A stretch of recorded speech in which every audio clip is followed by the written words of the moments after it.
please take a moment to celebrate and honor this ancestral Ho-Chunk land and the sacred lands of all Indigenous peoples.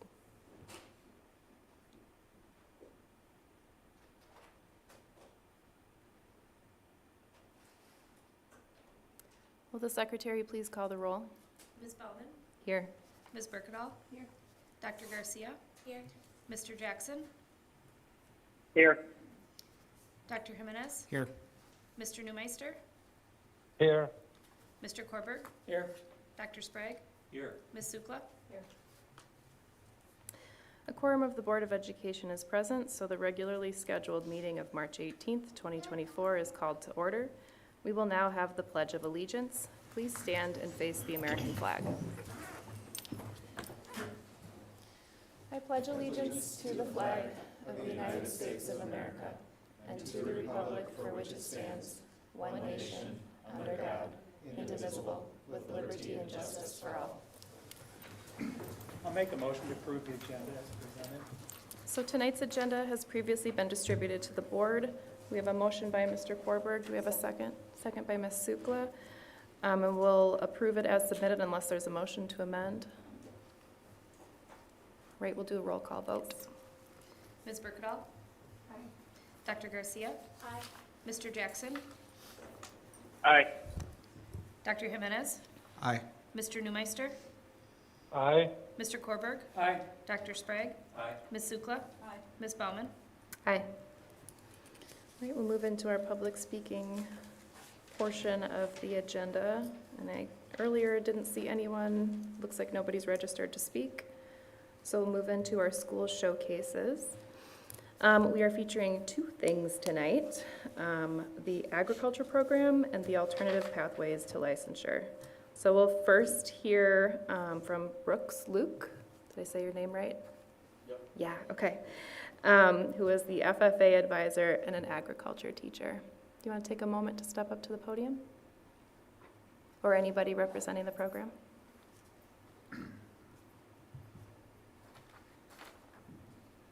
Hello, good evening.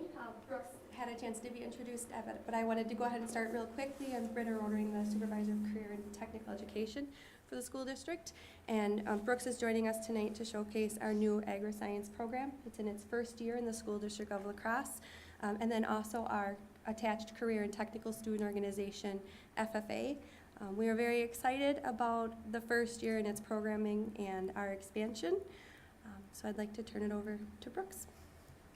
Hello everyone, my name is Brooks Luke. This is my first year with the school district and my first year teaching. I graduated last spring with a degree in agricultural education from the University of Wisconsin-River Falls. One thing that kind of drew me to La Crosse was actually starting a new program, so I was very excited to do that. And we'll go through a little bit of information about what I've done this year and how the program has grown and what we're looking for in the future years. So together, La Crosse Agri-Science and FFA, it is technically one kind of department split between both high schools, Logan and Central. Throughout my time, I've been working on gaining sponsorships and partners. I have a few sponsors for the FFA and then some partners for the agricultural program, include ORA, the Outdoor Recreation Association, Grow La Crosse, and a few other partners that we're going to work with in the future. So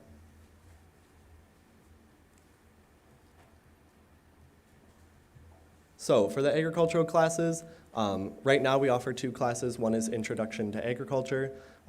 This year it was called, gosh, I don't even remember now. I've referred to it as Intro to Ag so much. 18 students in total were registered and took this class this semester. I only had one section in total at Central High School.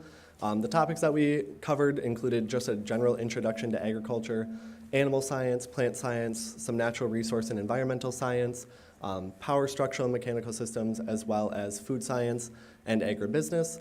A little bit that kind of involves with having an agricultural program is this thing we call the three-circle model. Ultimately, it'll show on the next slide, but we're not there yet. It includes FFA and then SAE. SAE stands for Supervised Agricultural Experience, or most commonly what most people would think of it as is work-based learning, and so the students do a lot of career and academic research, and then can also take jobs that they already work in the school and kind of track those hours and track stuff that they do related to agriculture and eventually possibly fill out awards and applications based on those jobs. So then the second class we had was animal care. This one focuses a lot on just caring for animals and things that they can take out into the real world with them. I had 28 students in my first semester, and now this semester I have 51 students in total. We transcripted this course with Western Tech's animal science credits, and so students, by getting a C or better, receive 3 credits of animal science. In total, first semester, I had 26 students earn credit at Western Tech, and the goal for this second semester is to have all students earn a grade of C or better so that they can all get those credits to take on with them. I do have a lot of students that are interested in becoming veterinarians, which I think is why they're in the class. So it's very exciting because those animal science credits can then carry them to an accredited university to start them on their pathway into vet school and all of that. Some topics we covered: history and use, nutrition, reproduction and genetics, veterinary science, animal physiology and anatomy, and then welfare and housing, as well as SAE and FFA, as those are integral parts of all classes that I teach. So then some pictures of what we've done in class. So when we were covering nutrition in our animal care class, we actually just finished up this project a few weeks ago for this semester. We created pet food cereal boxes, so the students researched the 8 different criteria that are required on a pet food label, and then they created their own pet food boxes out of cereal, and so that is what they did. I had some really creative ones. Some even added like paper and like old pencils that were no longer good. They broke them up and added like weight and also sound to them, and they actually were mistaken for pet food boxes by some teachers that I had them sitting on my desk. The picture in the middle is from our wildlife and environmental science in our Intro to Ag class. We did animal tracks, and so the students had to choose an animal and then pick the tracks, and they put them on the wall, and then we did a little Amazing Race scavenger hunt where they gave me a hint, and then I would give them the hint, and they would have to go find the tracks and the animal that matched it, and then they would come back and tell me the answer, and then we would go on in like 11 rounds of it we had, so they really enjoyed that one. And then the bottom pictures are all plants that we propagated this year in my Intro to Ag class. So we have inch plants. I had a huge one that was about 5 feet tall from what I propagated in college, and I brought it in. And we cut it apart, and they all propagated their own, and so that's every week from about the first week in December till right before Christmas break. They grew very fast, and now they are huge, like the end picture of them, and then we also started some seeds as well in that class. Looking ahead to next school year and what our classes are looking like, next year we'll be adding a plant science/greenhouse class. This is also going to be transcripted with Western Tech for 3 credits in plant science. Some topics that could be included are nutrients, soils, propagation, home gardening, reactions that happen in plants, plant classification, and then seeds and overall growth of plants. And then our other class that we're adding is wildlife management, so some topics that could be included: Wisconsin wildlife, focusing on deer, turkey, and fishing, natural resources, survival, hunting and fishing, and then national state parks and outdoor recreation. So kind of looking at the overall class growth in the graph that I have there. This is preliminary numbers for next school year. So the Intro to Ag class is going to about double in size, with a section being taught at both schools. And then animal care is going to stay around the same, with about the same even amount of sections being taught. And then greenhouse, we're going obviously a brand new course, and we'll have 3 sections of each greenhouse and wildlife management in total next year between the 2 schools. So then with FFA comes the CTSO, Career and Technical Student Organization, is FFA. The acronym does stand for the Future Farmers of America, but ultimately they did rebrand in 1988 to focus more on a more inclusive organization, and so now it's just really known as FFA. We chartered this summer, and so this is the first year of having an FFA chapter in La Crosse. We got some jackets, so those are jackets that FFA members can wear to conferences and to compete in. Kind of how our membership works, it's a bit different than most kind of like organizations. We are affiliated, and so what that means is that every student in an ag class is automatically a member in the FFA, and the FFA chapter covers their dues so that they can just do FFA if they want to. Students are able to get as involved as much as they want or as little as they want, and it just opens the doors more to students and doesn't have a hindrance on sort of economic class and money. FFA is technically not an extracurricular event. It is an intracurricular event because it works hand in hand with classroom instruction, and so that's where that three-circle model I was talking about, that is kind of how we build classes and build our program around, is that three-circle model. So then this year, kind of, where have we gotten to? So I have an officer team of 6 students. I tried to get a few of them here today to speak with you, but they are all very busy with other things as well, as they are super involved in school. And so I have our president, Kylie Kunert, Vice President Jillian Peters, our other Vice President, Sam Oldenburg, our Secretary, Liberty Sprain, our Treasurer, Sydney Hansen, and Sentinel, Leah Beyer. In total, we have 92 FFA members, so this year we have opened it that students that wanted to be involved in FFA, whether they were in a class or not, they could join just because of it being in its first year. And so 92 in total, making it one of the largest organizations in the school, which I thought was really awesome. And then the chapter is a district chapter, so both students from Logan and from Central High School are both involved in this and run as one chapter together. Kind of our statistics, I broke down our membership, and about 1/3 of our membership is freshman students, and then the other 1/3 is sophomores, and then juniors and seniors combined make up the last 1/3. In total, so far, we have attended 4 conferences with 18 members going so far. We have another one coming up in April. In the fall, we had our fruit sale. We sold about $8,500 worth of fruit, meat, cheese, and nuts. That ultimately is our fundraiser that supplies us with enough funds to get through the rest of the school year. We had 2 members compete in district leadership development events, so these are speaking contests. They went to Holman, competed in the discussion meet. I was very excited to have 2. They said after they got done, they didn't move on to sectionals, but they were very happy with how they did and said it was one of the best discussions they ever had, and wish their English classes in high school had discussions like that, just because of how everyone was involved in the discussion. In the spring, and actually at the end of February, we just finished our strawberry sale and sold about $3,000 worth of strawberries, so this is just more funds that then we can continue and really is going to help us finish out this school year. And then this week, actually Thursday, I am taking 8 teams, 32 students in total, and we're going down to the regional career development events in Platteville.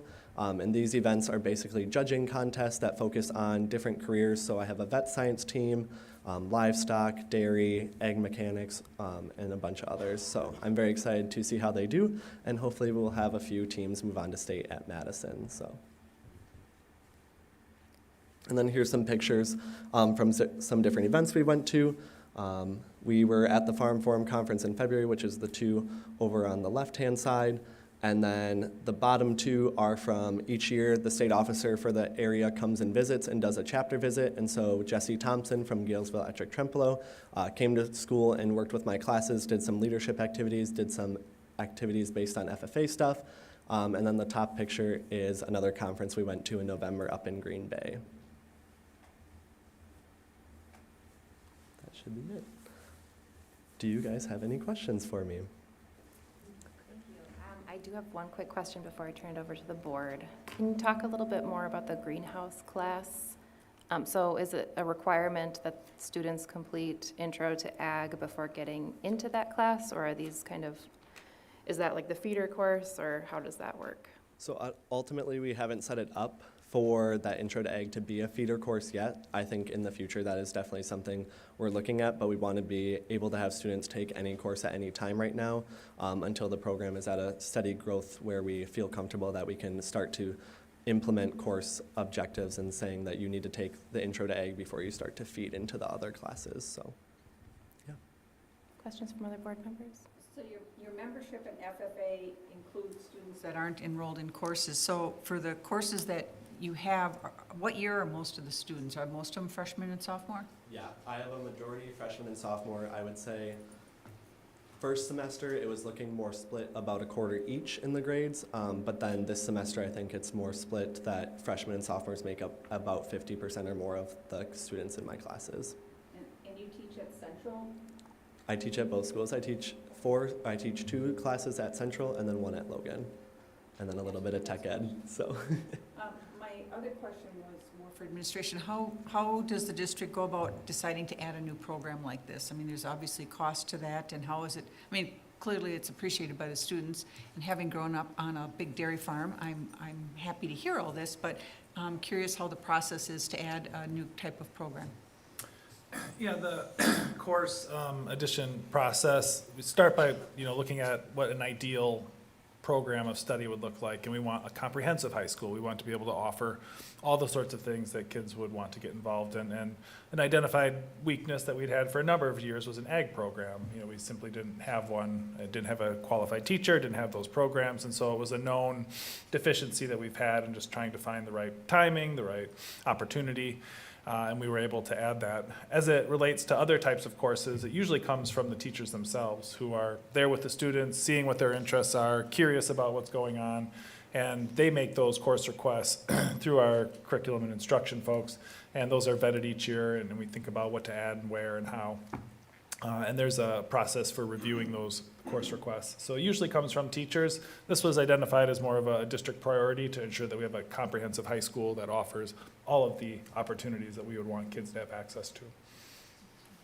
And I appreciate the transcript portion of it as well, so thank you. Other questions or comments from the board? I'm just wondering what kind of outreach are you planning to do? It kind of sounds like you're working with TC, but I mean, are there any other dairy operations in the area or egg operations? I think sometimes people think it's just agriculture. I mean, it's out in the field or whatever, farming, but it's actually, so much more. And so I think that's probably one of your challenges is to get that perception. But I mean, what kind of opportunities are there? So I've been reached out to by some former students that went to La Crosse that own a big dairy farm that works with Organic Valley. So I'd love to take a trip out there to visit them. There's also up in Hickston a huge aquaponics system that is more of what we would call urban agriculture and more of on the forefront of agriculture. And I actually just received a $5,000 grant from LPEF to add hydroponics towers to the program, which will be really beneficial for the greenhouse plant science program. And so then we can grow lettuce and other sorts of vegetables. And so getting those students out to that, and then like the Outdoor Recreation Association just bought a huge plot of land that's very natural resource and has some agriculture land. And they really want to get students out there and working with the land and figuring out all the different stuff with how water quality is, what soil quality and soil testing, and really get them out there and exploring and doing a lot of outdoor recreation. So there's a lot of different things, and this area of La Crosse is such an agriculturally rich area, whether it's traditional farming or outdoor recreation or new and upcoming things in agriculture. So.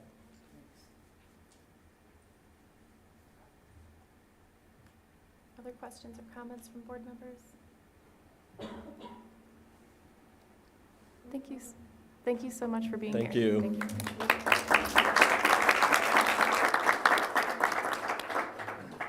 All right, we have another spotlight tonight. Tonight we will learn a little bit about alternative pathways to licensure. We have Matt Wenthy, the Director of Human Resources, and Chad Dull, Community Impact Coordinator. And some other wonderful people as well. I'll have them all come A up. whole host of folks, great. So good evening, everyone. I'm here to showcase some of the alternative pathways to working in education that La Crosse has embraced. Traditionally, we've hired special ed teacher assistants who either had 48 or more credits to get their DPI license, or if they didn't have 48 credits, they could take a test to do that. But there's a third alternative, too, that the DPI has offered that has been little used. We'll talk a little bit about that here in a little bit. And traditionally, only teachers who graduated from educational programs could earn a license. We know that we needed to cast a wider net and attract new talent and also to work in collaboration with other community partners. And with that said, I'm going to turn it over to Chad Dull, who's going to talk about a grant that he wrote along with Western. So go ahead, Chad. Good evening. Thanks for the opportunity to talk a little bit about our work. As Matt said, I work as the Community Impact Coordinator for the district. La Crosse resident for 25 years, and I'm a proud parent of 2 Logan High School graduates, so I always point that out when we're with the board. When I first started in this work, my charge is really to identify opportunities for youth and families in a couple of our public neighborhoods, public housing neighborhoods, to thrive, so that we start to interrupt cycles, help people find their best possible futures. One of the ways of doing that is to identify problems that need solving that end up with wins for all the partners involved. This particular partnership, I was aware that the district was having trouble filling teacher assistant positions. It wasn't hard to see that the primary provider of teacher assistant training was Western Technical College. And as soon as you're in our neighborhoods, we saw people with ability. People that were good with kids, people that needed to find a way to be there. So we were fortunate enough to reach out to Western.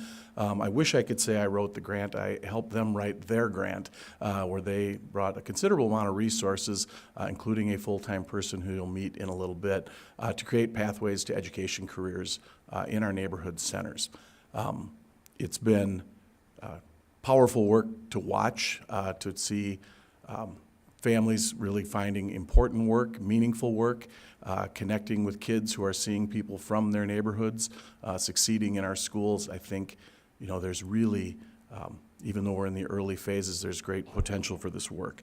I'm sure I could talk about it all night, but I'd much rather have you talk to somebody who's actually doing it. So we're fortunate tonight that Carissa Awasika, who I met at our Shoe Mullen Home Center, because I always remember she came in with this very tiny baby with a fantastic head of hair and showed up to do all kinds of work, but she's now working at Logan Middle School, and we'd like to give her a little time to talk about her journey. So, Carissa.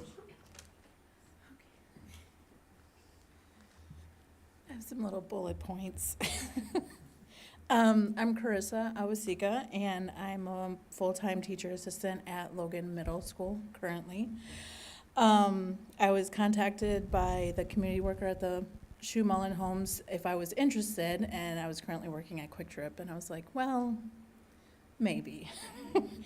Definitely wasn't something that was on my purview to ever be a teacher assistant, but I have worked in early education. I actually worked for the Navy for like 10 years. In Fort Worth, Texas. So I just kind of was like, well, I've always kind of wanted to do it, but I was not really wanting to do younger children, and it just kind of seemed like a perfect fit for me at the time. I definitely have enjoyed my time there. I really love getting to know all the kids. And fun fact, I've actually gone to school with most of their parents. So that's really fun, because then they're like, wait, you know my mom? I'm like, yep, I do. And I did get my license through the work keys, so I took the test. Alyssa actually helped me study for it. I was really nervous because I haven't taken a test in a real long time. But I did actually exceptionally well, better than I thought I would. And then I was able to get my licensure, and then had my interview, and I've been working there since November. One thing that I noticed, we took a field trip somewhere, and one of the teachers, Mr. Sprain, he was telling me something like, oh, do you remember we worked on this thing? And I was like, not really. And then later in the day, he's like, I forgot that you weren't with us then. You have been here, and it seems like you just fit. Like, it seems like you've always been here. Like, there wasn't a time before you. Like, you've just kind of fit in with everything. So I don't know if you guys have any other questions for me or not, but that's kind of my journey. I don't have any questions, but Okay. thank you for sharing your story, and so great that you've found your fit in our schools. Mr. Sprain is a great teacher, and Yeah. Logan Middle School is a really great place to work with kids. Questions from board members before? This is part one of three. Okay, all right, maybe we'll hold questions? Okay, So it's part two. Here's I'm part gonna two. introduce Principal Sarah Bradle, Northside Elementary. And unfortunately, we have a teacher assistant we were hoping who could be here today. He just had a new baby. So he's being a good dad and staying home with the baby right now. But Sarah, if you could talk a little bit about Von Von. You've known him for a long time. I have. And he's had an interesting career path, and I'll let you start with that, and then we'll talk about the portfolio process. I mentioned 48 credits or taking the test, but the third option, and ironically, we had an audit from the DPI last year, and they asked me about, well, how do you assess that? And I said, well, I use the forms the DPI provides. That's how little it's used. The DPI forgot that they had assessment forms to come up with the portfolio, but I'll turn it over to you to talk about Von Von. Sounds good. Hi, I'm Sarah. As Chad said, we were looking for TAs. We didn't have any. We had open positions, many of them, and we needed them filled. At Northside, we start in mid-July, and so to start earlier than everyone else and not have our positions filled is really nerve-wracking as a staff, because you want to make sure you're providing the best for students possible. Like Chad also said, we have a lot of talent in our neighborhood, in our local community. We are a community school. We want to serve our community, not just our students, but in all capacities. And I am fortunate to have a really great relationship with the Boys and Girls Club because I worked there all through college and then at the start of my professional career. So if you talk to Jake Erickson or Andy Keel, they might yell at you that you've been stealing all of the people, and I'm included in that. But what it is that I've known Von since he was about 7 years old. I took care of him at the Boys and Girls Club. He grew up in La Crosse. He went through the La Crosse School District. He grew up at the club, and then he started working at the club as a program staff, and he did a phenomenal job. So we had these positions open, and we heard names like, oh, Von would be really great. He would do such a great job here. Jenna Anfang is our community school coordinator. She was at the club too. Now she's with us. But she's like, Von would do wonderful. So we wanted him. We recruited a little bit, but it was also the right time for Von to move on from the Boys and Girls Club into another career for himself. And so we looked at an alternate way to get him licensed. He didn't have the credits that he needed at the time, but we knew that he had experience working with kids at the Boys and Girls Club, so we could build that portfolio easily.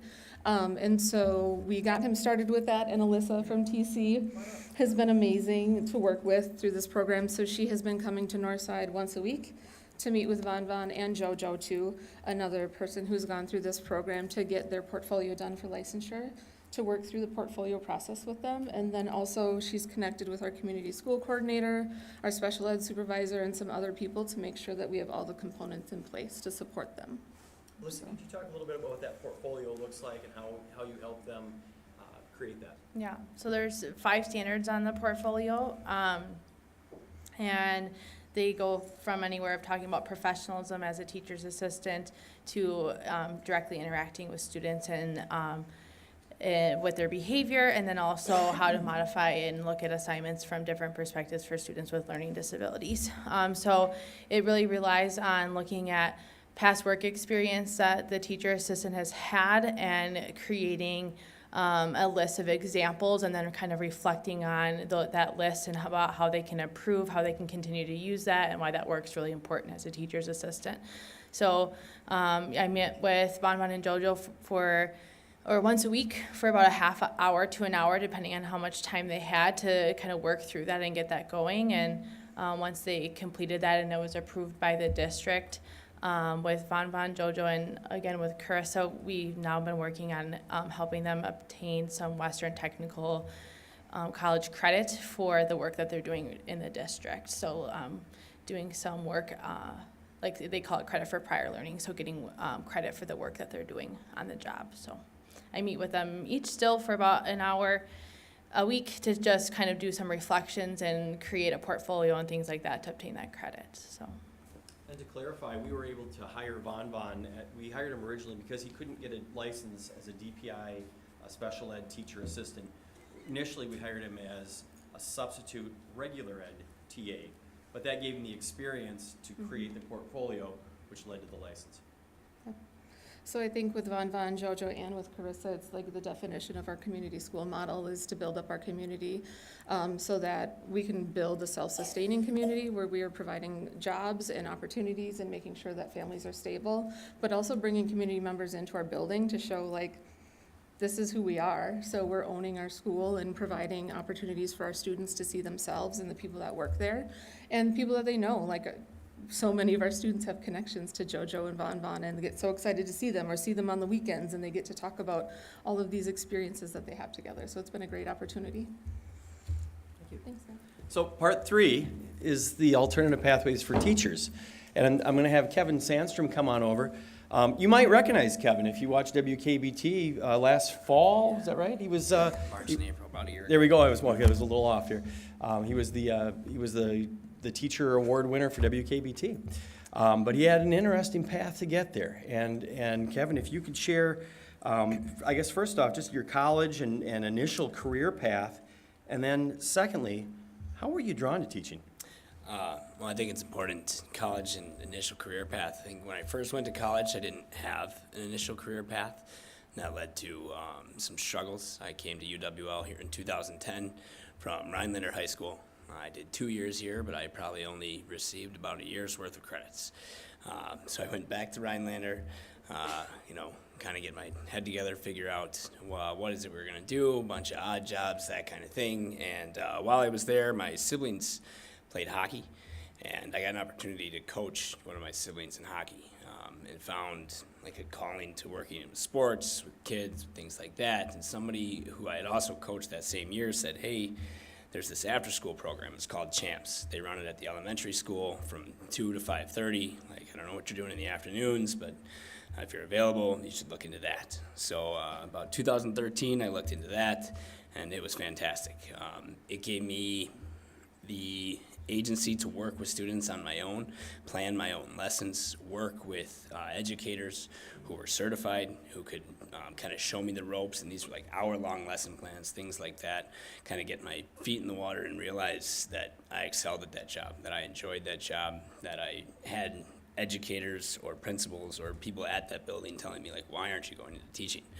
And it all came down to, like, going back to college is really why I'm not going into teaching. I go the first time, I got to take these classes I don't want to take. It's not just like I can just step in and they can teach me how to teach. I got to do, all these different things. And it finally got to the point around 2017 where it was like, all right, I had a TA position for a couple years now at a middle school, along with the after school, along with the coaching, and it was like, I felt like I could do this. And I felt like it was finally time to go back to school, went to UWL, and they looked back at 2010 and said, there are some requirements for the program of ed, and you're not going to meet those. And I was like, I understand that. I know I won't have the GPA. Do you make some exceptions? And due to my GPA, they weren't willing to make that exception. So I talked to some education professors at UWL, along with the people I worked with back in Rhinelander, who let me know, like, get your degree. Get your degree. They are now looking at alternative pathways. There might be other options for you. So I got a degree in interpersonal communication with a minor in program choice, and I graduated in 2020. So you can imagine, I'm sure, how all of that went. It took 10 years to graduate college, and there was no ceremony. So in the summer, worked some manual labor, and for like the third time, realized that this will never be my career.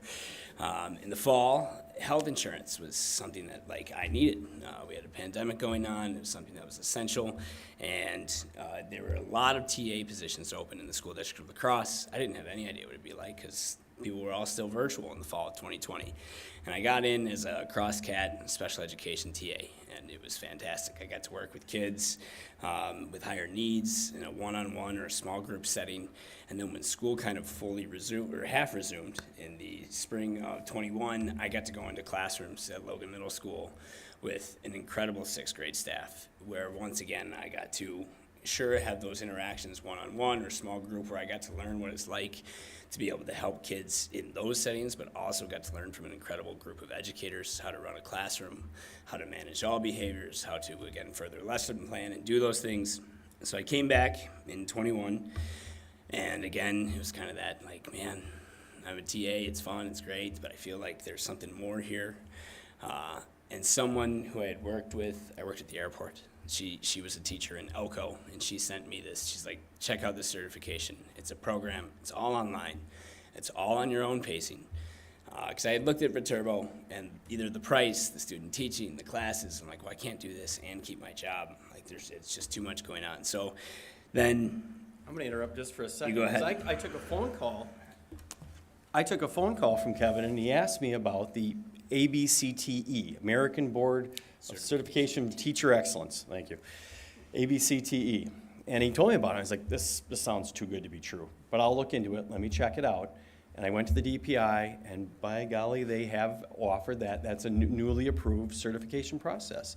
So I was able to call Kevin back up, tell him it was approved, and I'll let you talk about what it was. Yeah, it actually started, a 7th grade educator took a job as the assistant principal at the school. So they needed a long-term sub to fill that spot. And I knew about the program, and so that's when I emailed Matt. I'm like, hey, if I'm in this program and it looks like I could get my certification soon, can I apply for this long-term position and maybe use it almost as a trial along with the program? So Matt had to look it up, I'm like, it looks too good to be true to me. It doesn't seem like it's real. I don't want to spend a small amount of money here and go through this process just to have someone tell me that it's like a fake certification. So Matt did the work, looked it up. He actually changed. I was looking at a certification for 6 through 12 with a social studies emphasis, and thanks to Matt's encouragement for availability and job position, I encouraged like the K through 8 with Crosse, which has allowed me now in the last couple of years to teach not only math but social studies, and who knows, probably something new again next year. But now, once I finished that, it was an all at your own pace, all online. It didn't break my pocket. It wasn't a lot of money. The certification exams that take place are kind of similar to what I would call an ACT, where it's, since I'm 4 subjects certified through 8, it was like a 4-subject test, and then a like teacher competency test when it comes to exams, assessments, classroom management, parent communication, all of those things. But it was a go at your own pace guide that recommended that you take roughly 9 to 18 months to complete. There's all sorts of different certifications they offered. There's special ed, like I said, a 6 through 12 social studies. There's subject emphasis, and I completed that in July of 2022. I received the position as a 7th grade math teacher at Logan Middle School last year, and now I'm still there teaching social studies in 8th grade, and I love it. Couldn't be happier. All right, thank you. Thank you. Questions for me or for any of my colleagues? I just want to thank You for looking and being creative and working with everybody to come up with the alternatives to getting more people, qualified people to teach in our schools, because it's, you know, as we all know, it's very challenging. And especially the home bred people coming in, I think that's a good angle too, because they're part of the community and they want to see it succeed, and will make it succeed. So thanks for being creative and working with proper DPI, you know, schedules and regulations, and getting more teachers into the classroom. Yeah, we're able to bring in great people. I've got a number of questions, but I can wait till my colleagues are done. They're done. Go ahead. So, a couple questions. Could we talk a little bit about the grant with Western, and is there a pathway to a higher degree for those teacher assistants? Anybody who wants to take the question? Yeah, absolutely. So the grant is through the Foundations of Teacher Education program, which I know where you work, Dr. Jimenez, so I know you're pretty familiar with it. But yeah, so it's the credits that they earn are in the program. As a matter of fact, you know, we're trying to be limited in our time tonight. I know, Chris, I believe you're planning on taking courses in the program this summer. So the idea is to build pathways. We have folks as early as completing their high school credential, with a focus on an education career, and then over time, folks moving, you know, beyond teacher assistant into professional educator roles as well. Okay. Excellent. Thank you. I guess the other question I have is looking at that ABCTE certification. I'm interested in the subject-based licensures are grades 5 through 12. And so I'm just curious about how would this school district have somebody with a subject-based certification through ABCTE teaching in the elementary school, where I believe you would probably want somebody who's a little more wide-ranging. Is that a benefit? Is that a detriment? It depends on the person, depends on the position. It is a DPI license, you know, when it looks the same, Right. so there isn't any distinction. Certainly, those are all factors we look at as we interview, but. Sure. Yeah, I guess my question is more elementary's 1-8, K-6, K-8. This is a 5-12 biology or a 5-12 math. And so I'm just wondering how beneficial that would be in an elementary setting where typically if you go through the quote-unquote traditional, you're a middle high school 6-12, where you are subject-based versus at the elementary level? Yeah, at the elementary level, it would probably be a stretch. It wouldn't be that different from someone who has a 6-12, say, English degree like I do. You're limited to, you're in that one little spot, and that's hard to pigeonhole someone at the elementary level. Yeah. The DPI licensure bands are 4-12 for content area and K-9 for elementary now. Yeah, which just seems odd. It's unusual. But, okay. I just wanted to ask. The intent behind that was where the DPI had flexibility, they're trying to open up flexibility for schools, you know, who have good people in the right positions. We're a state of local control when it comes to public ed, and so it's really about ensuring that the person who's in that role meets your criteria. And I guess the last question I have for you, Mr. Wenthier, Dr. Engel. So how is the school district supporting individuals through this program to potentially move up from a teacher assistant into a teacher position or administrative ranks over time? I think the first step is really just the education of, you know, the opportunities that are there, and getting the word out about the program with Western that would lead to, and correct me if I'm wrong, is there a partnership with Viterbo right now? It's a 2+2, yeah. Do you want to come up and?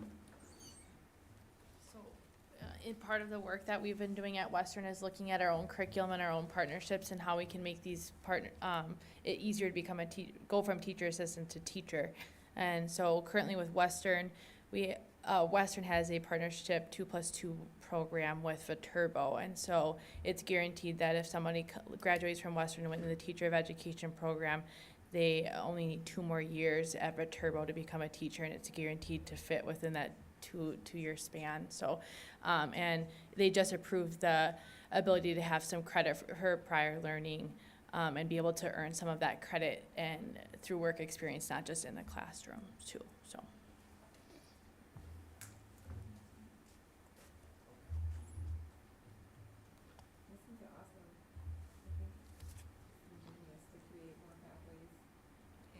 My husband started in the school district of La Crosse as a TA in special ed, and then he went to Viterbo to get his post-bac teaching licensure and decided to go art instead of special ed because less paperwork. But he created an adaptive art class for the high school he works at, so it's a great thing to do to get more people in the buildings. If there's a shortage, you have to cast a wider net. I'm Yep. glad the DPI has recognized that. Yeah. Thank you for being here tonight. Thank you.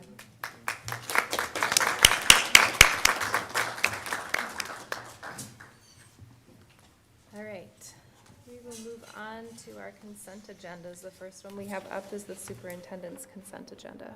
I'll make a motion to approve the items on the superintendent's consent agenda as presented. So the consent agenda is a mechanism used by the board to deal with routine business that must come before the body. We have a motion by Mr. Korberg and a second by Dr. Jimenez to approve as presented, unless there are items that members want to remove from the consent agenda. So we'll do a roll call vote. Ms. Berkedal? Aye. Dr. Garcia? Aye. Mr. Jackson? Aye. Dr. Jimenez? Aye. Mr. Newmeister? Aye. Mr. Korberg? Aye. Dr. Sprague? Aye. Ms. Sukla? Ms. Baumann? Aye. All right, we'll move on to the board consent agenda. Make a motion to approve the items on the board consent agenda as presented. Second. Okay, are there any items the board members want to remove from the consent agenda? Hearing none, we have a motion by Mr. Korberg and a second by Dr. Garcia. We'll do a roll call vote. Ms. Berkedal? Aye. Dr. Garcia? Aye. Mr. Jackson? Aye. Dr. Jimenez? Aye. Mr. Newmeister? Aye. Mr. Korberg? Aye. Dr. Sprague? Aye. Ms. Sukla? Ms. Baumann? Aye. All right, so we've got several action items tonight. Reminder that last time we saw OE 6 and OE 3. So I'll begin with OE 6. Consider a motion. In regard to the monitoring report for policy OE6 financial administration and with respect to the provisions of policy BSR5 superintendent accountability, the Board of Education concludes that the superintendent and district are in compliance. Is there a second? Second.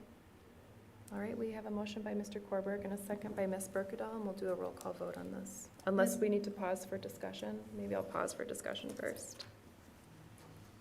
I just had a couple comments on 6.9 indicator 1. Technically, we met it because the board approved budget amendments June 26th for the year that ended June 30th.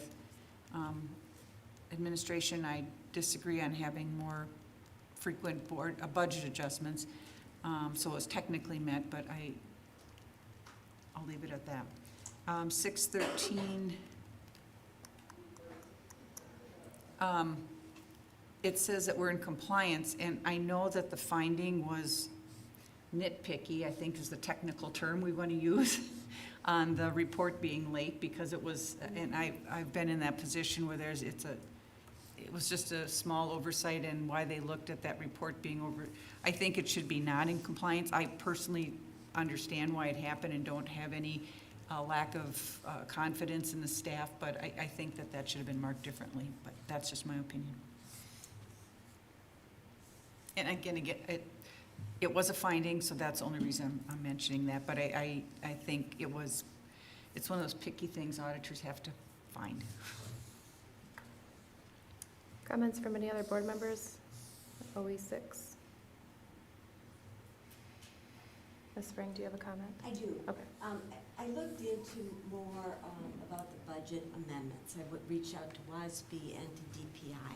And actually, because our budget amendments in the last, probably since I've been here, 8 years, have always had to do with federal grants or state grants. And so the appropriations of federal and state grants, the board has no control over. So if we have to do a budget amendment, it is dictated by federal grant procedures. Now, if we had something that materially deviated from the board's appropriation of our budget between funds, we would definitely have to bring that to the board at that request of time. That would happen very rarely, but what it means is when you're approving those budgets and the levy, you are approving it for operations, you're approving it for debt, you're approving it for Fund 80, you're approving it for capital improvements. If those tax appropriations were put into those funds, but we wanted to move those funds to operating, that would take a 2/3 vote of the board. So when we are bringing those budget amendments to you at the end of the year, we are actually going above and beyond and just making that we're tracing those changes so that our auditors can also see. But if you recall, those changes affect the revenue and the expenditures by the same amount. So the intention is that the fund balance is that the board approved, the budget based on that ending fund balance, it was not impacted because you increased your revenues and your expenditures by the same amount. And they were due to federal grants. So that is why, but otherwise we would definitely have to bring them to the board before we do those in the books.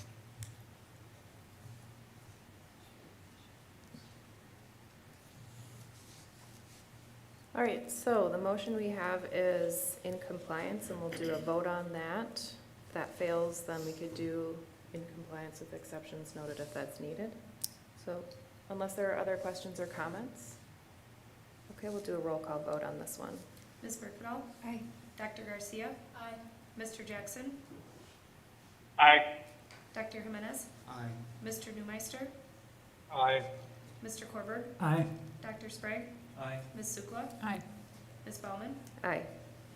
All right, so our next monitoring report that we will vote on tonight is OE3, treatment of community stakeholders, and I'll consider a motion at this point. In regard to the monitoring report for policy OE3, treatment of community stakeholders, and with respect to the provisions of policy BSR5, superintendent accountability, the Board of Education concludes that the superintendent and district are in compliance. Do we have a second? Second. All right, so we'll pause for some discussion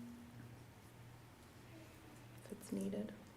We did review it last meeting, but we also were working fast. I do have a question on OE 3.5, it looks like. That one has an X in the board. So I thought it was double checked in the superintendent side, but I apologize. That'd be an error at this point. Yeah. Anything else?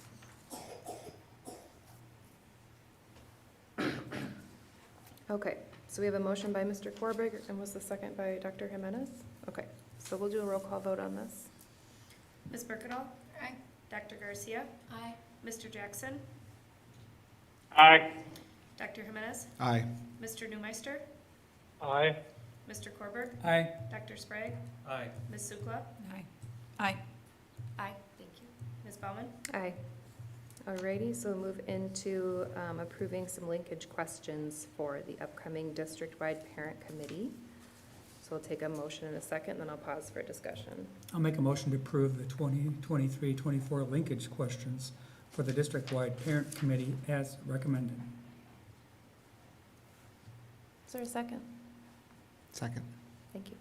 All right, so you did not see this last week, so we can pause now to look at those questions. This is an opportunity to decide if the questions are sufficient or not. When we changed the staff questions, we did not discuss what to do with the district-wide parent committee group. This is what has historically been asked during that meeting. I wonder if the questions we use for the youth serving org group would be better for parent group. The which one? The new We had the youth linkage serving. with I forgot what they call themselves, but it's the group of youth serving orgs who we had a linkage with last week.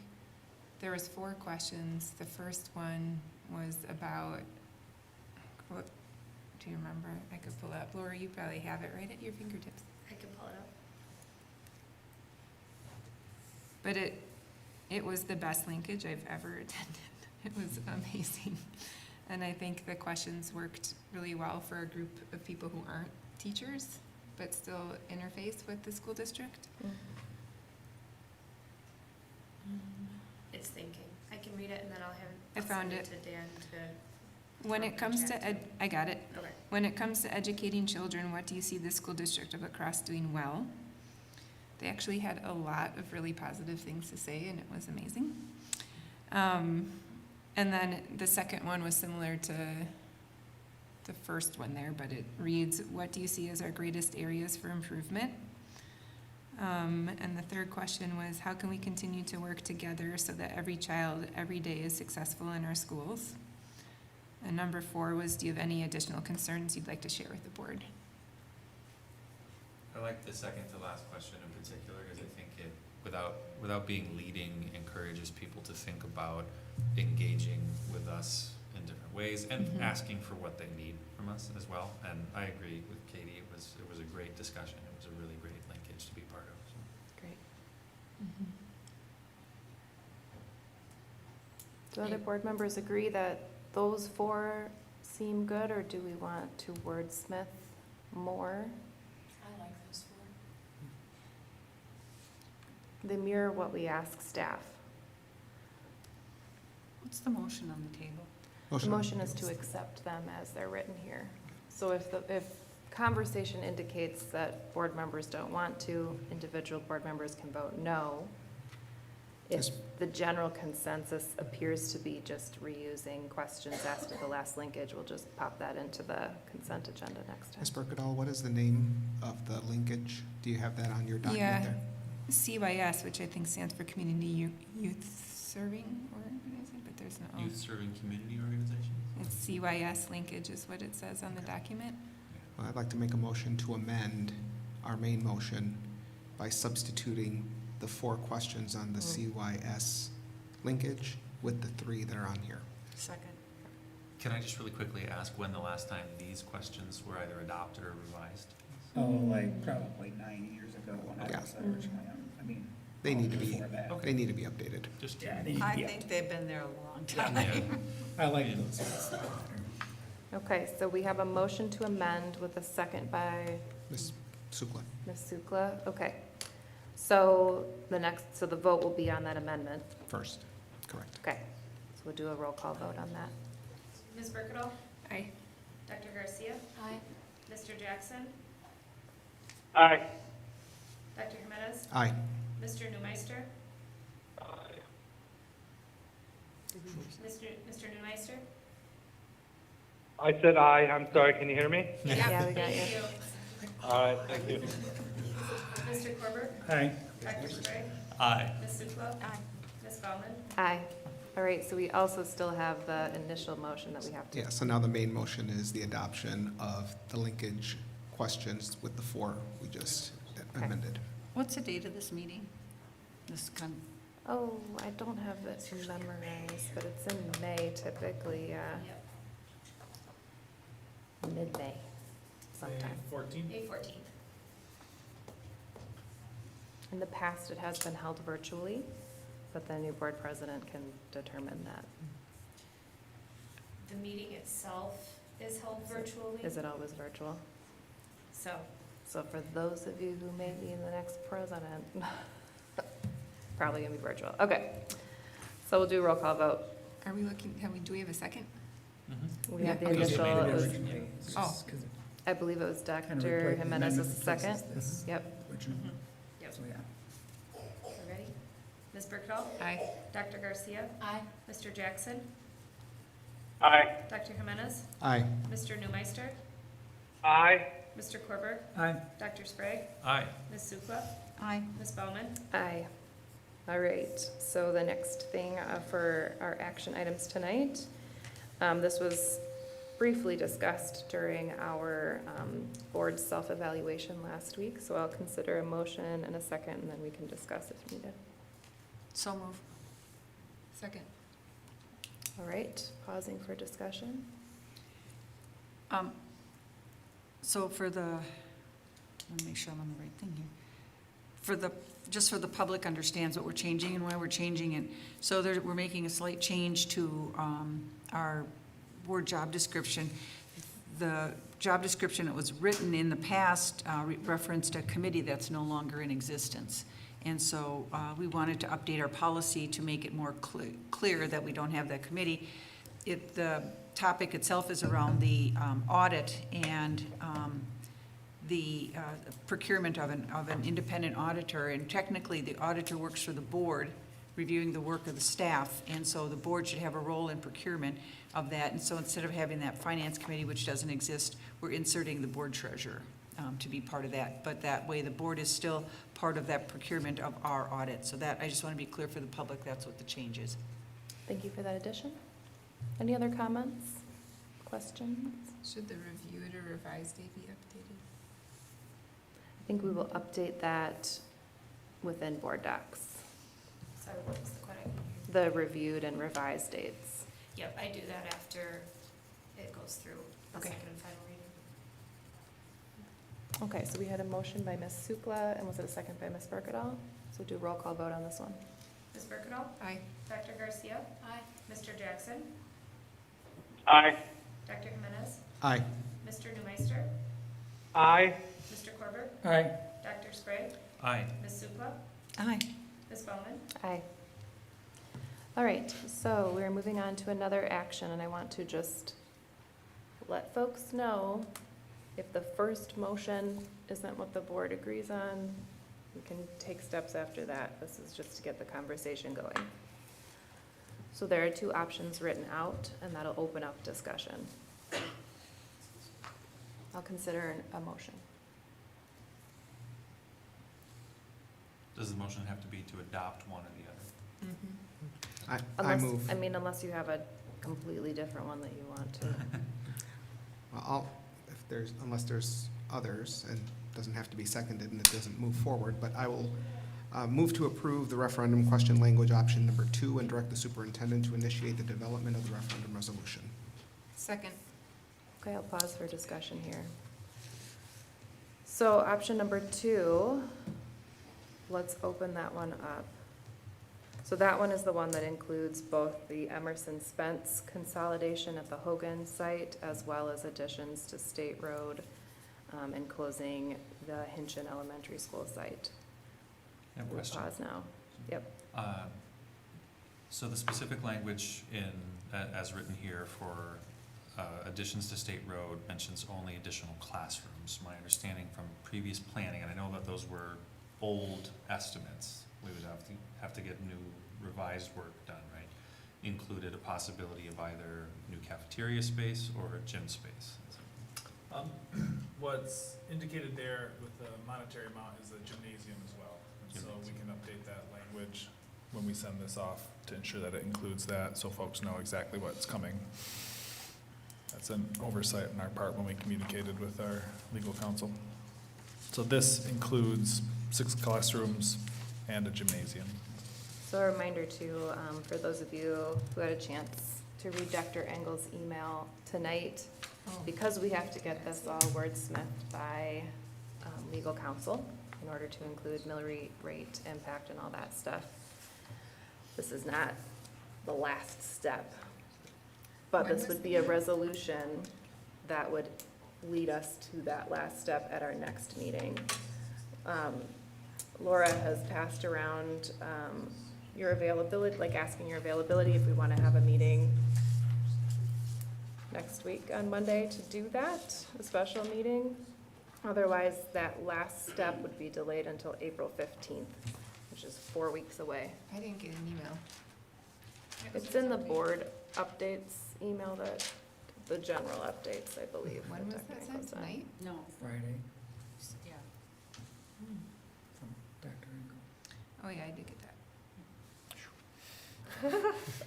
Panic. All right, so let's talk about this a little bit more. I'm struggling with this because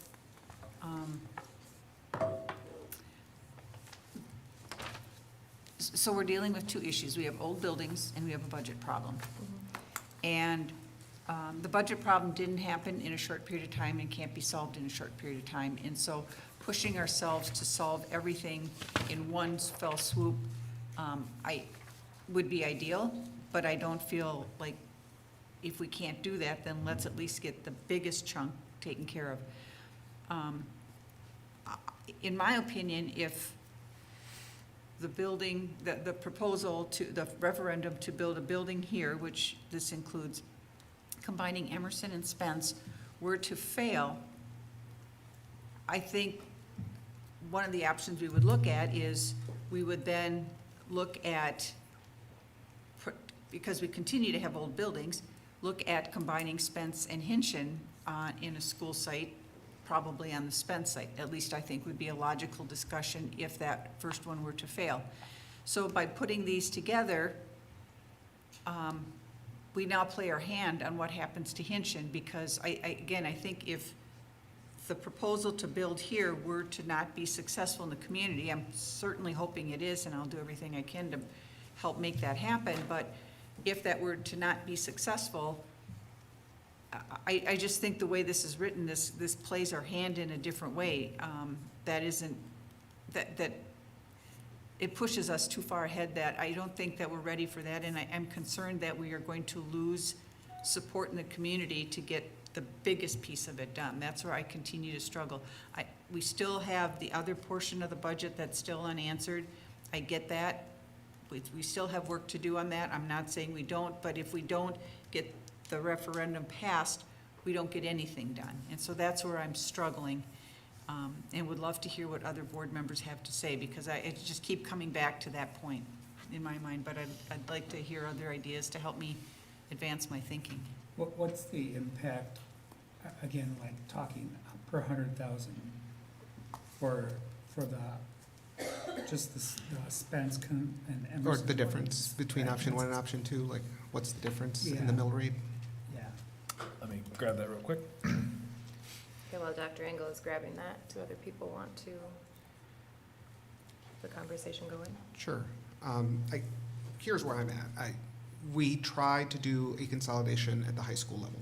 That did not move forward. The community did not feel that it was the right time or necessary. And that's totally fine. We are, basically, that conversation is done, right? We had to do something at the middle school level. Doesn't mean that we don't want to go back and make repairs and potentially even consider some new buildings at the middle school level. But in terms of consolidation, that's done. What's left over is the elementary level. We need to do a consolidation at the elementary level. And I would rather, as a taxpayer, see that the school district is moving forward with one solution that will take care of the issues. Otherwise, I feel like it's a death by a thousand cuts. We're always going to be coming back with another question and another question and another issue and another repair. And I just feel like that would be more detrimental to our students and our community than moving forward with one question that will move us forward, provide a brand new building, provide new additions. And my hope is to take care of the infrastructure at State Road as well, and provide this community, for lack of better terms, 2 new buildings, or as close to 2 new buildings as possible, which we have not seen in this district since we got the one at Northside. So I just feel like I would rather ask the community one question, move forward with this answer, and proceed forward together, rather than to do one question and then, oh, by the way, oh, by the way, oh, by the way, because that's what it's going to end up being. As it relates to mill rate impacts, the Emerson and Spence consolidation at $42 million. The current estimated mill rate impact would be 29 cents. Is that a net, or is that the total cost? Are you netting it with a referendum that is? That is Fall not off. net. 42 divided by 10 times 0.3. Net is 55 cents. Or, I'm sorry, the opposite of net. I know, Gross, I knew total. what you meant. Yes, my bad. All right. Thank you. Yes, you bet. And then the State Road So that's addition.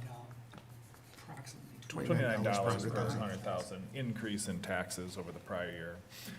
These are conservative estimates. It doesn't factor in property valuation increases, which is typical, so that would drive down the mill rate a little bit. It also doesn't factor into other tax impacts that might occur at the same time across the city or because of the school district. So there's varying factors, and so like right now at this time, this is a conservative estimate of what that would look like. And what, so What was option 2? the one It's that- 44 cents. 44 cents net.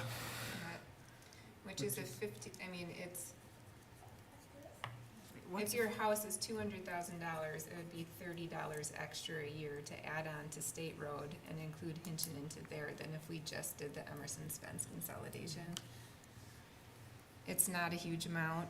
It's an opportunity to modernize State Road to an extent, add classrooms, bring a cohort of students from an excellent elementary school together into that space. I think we've done an effective job communicating this far to the community that we need to cut more than $1.5 million from the budget. They know that the Emerson Spence thing isn't going to be it. They know we have all of the data that's available to make the decision. In my opinion, if we don't make a comprehensive choice for this referendum, I think the community, for as many people that might not want to see both questions on the ballot together, I think your concern is valid 100%. And I think there's even more people who will be frustrated that we didn't do it all at once, all together, because they know it's coming anyway.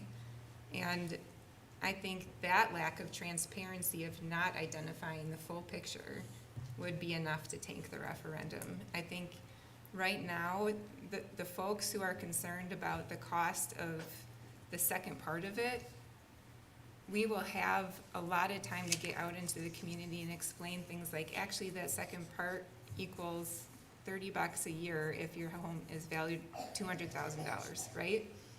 And we're doing it in an effort to save costs, save taxpayer money. Like, we can't, the current budgeting isn't sustainable.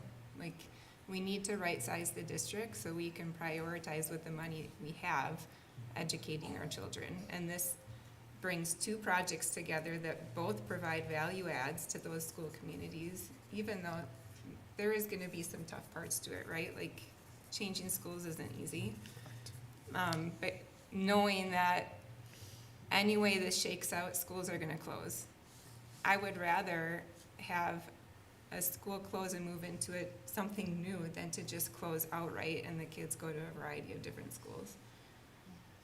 And referendum questions are complex any way they read. Even if it just had the Emerson-Spence consolidation on the question, it still reads confusing because it's full of legal language. So I think the marketing and the PR around getting it passed would be like, vote yes, you know? And then we provide all of the data and information with a ton of community involvement between now and November, but. Well, whatever the eventual, whether it's this or the other or something different yet, whatever the question comes to be, I think it's not just vote yes because, right?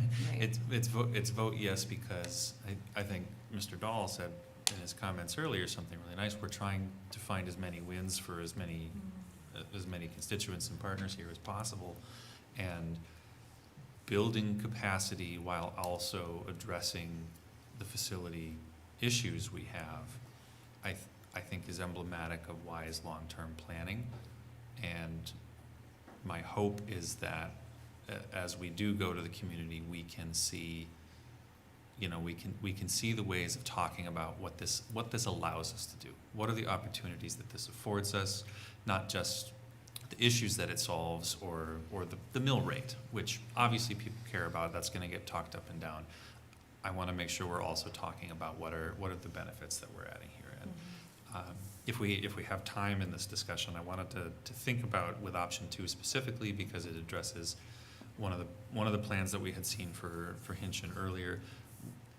What are some of the things that it does gain us in terms of, as I recall, and please correct me if I'm wrong, no traveling or split teachers was a benefit of this plan? If we consolidate 2 buildings, we have fewer split teachers and traveling teachers. Split teachers. Yes. I hesitate to promise anything, Right. but it brings up the volume of our school buildings to make it much less likely. Can you go over the numbers again, the mill rate numbers? So just the Emerson Spence is 55 and 29. One thing I was going, go ahead. The gross on the second option that we're talking about right now is 70 cents. Thank you. You bet. The other question I had is, one of the big wins on consolidating on this site is the distance of students to their building. I'm real concerned because we have a number of students in housing, low-income housing that goes to Hinchin, and State Road's going to be, thinking a further hike for them. Is there any information on like how much further students have to travel? That's a concern of mine. 1.2 miles. It's approximately the same distance to either location, and those students, because of where they live on the other side of Mormon Cooley Road, are eligible for transportation in either situation. One of the documents from the Facility Advisory Committee has like a graph of all the schools going both ways, and then the distance. Is this making any sense? Mm-hmm. The distance between each school. Yeah, between State Road and Hinchin, it's 1.2 miles between those 2 schools. I would say specifically from the housing development, I think that Ms. Sukla is referencing that distance is the same to State Road or Hinchin based on its location. It's kind of further up Mormon Cooley. Yes, it's that cluster right there, yep. Would they ever be looped into like the Emerson Spence? Or is that also about the same distance? Also about the same distance. They still receive transportation because of location regardless. It's actually almost the same distance to Hamilton, frankly. Like there's equidistant from 4 elementary schools, which highlights kind of some of the uniqueness of our boundaries as they're currently constructed. So it's the intent to a certain extent behind the consolidation with State Road is to keep as many students and staff together, and that was seen as an advantage with Emerson and Spence. That's an opportunity by adding on to State Road, and that's one of the opportunities that you could see there.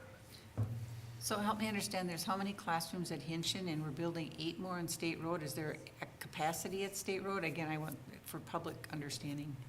Yes, there is capacity. When the addition was constructed for art and music at State Road Elementary, a number of years ago. It was constructed in such a way to be able to build up, so there's an opportunity to add on classrooms there as well as a gymnasium towards the back of the building. State Road is an older building than Hinchin. The core portion of the building, I believe. Could be, I can look up the dates. By several years, I thought. I think there was a request for updated boundary lines for this option. Like, do we have that? Yep, so the attachment for this agenda item includes, what I heard was, what if there wasn't an addition onto State Road? What if the boundary lines were simply adjusted in order to utilize the existing capacity of the buildings that we have? And so there's be the next one down, Dan, as you go.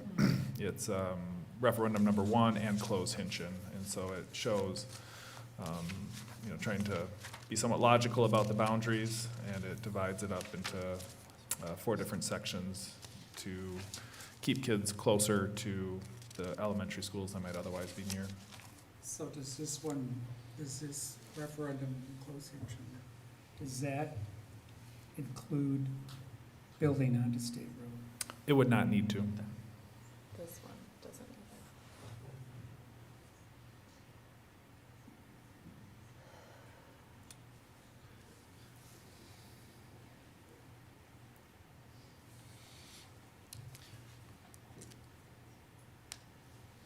Could I ask a question, please?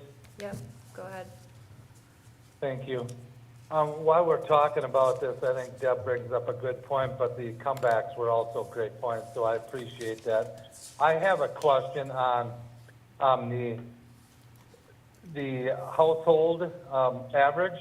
I think we need to relook at that if we're basing all this on the $200,000 average household cost. I would like to see us relook at that, because I do believe that the average household or house in La Crosse school district is probably greater than 200,000. Well, I know it is. So as long as, I would like to be as honest as we can with everyone, knowing there is, a $200,000 house in La Crosse is getting more and more rare, and I'm assuming that's a very minimum cost on an average cost of a home. So my guess is that we're probably closer to 300,000 as an average, or maybe 275, but I'd like that looked at.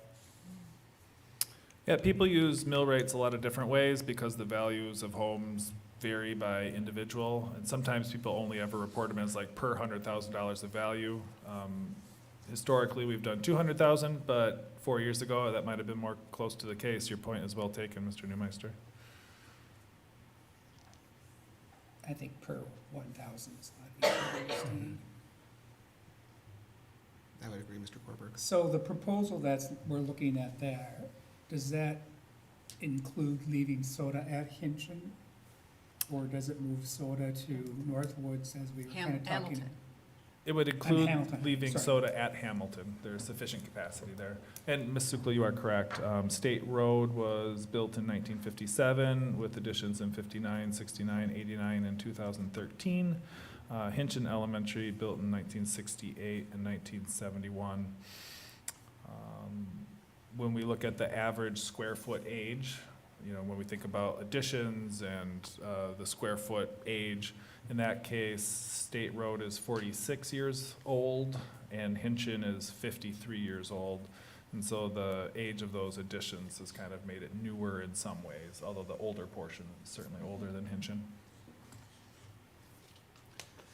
I think it's worth pointing out too, as some of our discussions have centered around, the specific benefits that one school or another offers to students and the opportunities that are around the school, that State Road's location, while Hinchin has a large lot, and a lot could be done with that, it's not exactly like a ton of just outdoor space, whereas State Road has access to the Paul's Dry Nature Reserve, it has access to Chad Erickson Memorial Park, the nice walking trails in the forest and the hills back there that I know tons of people use.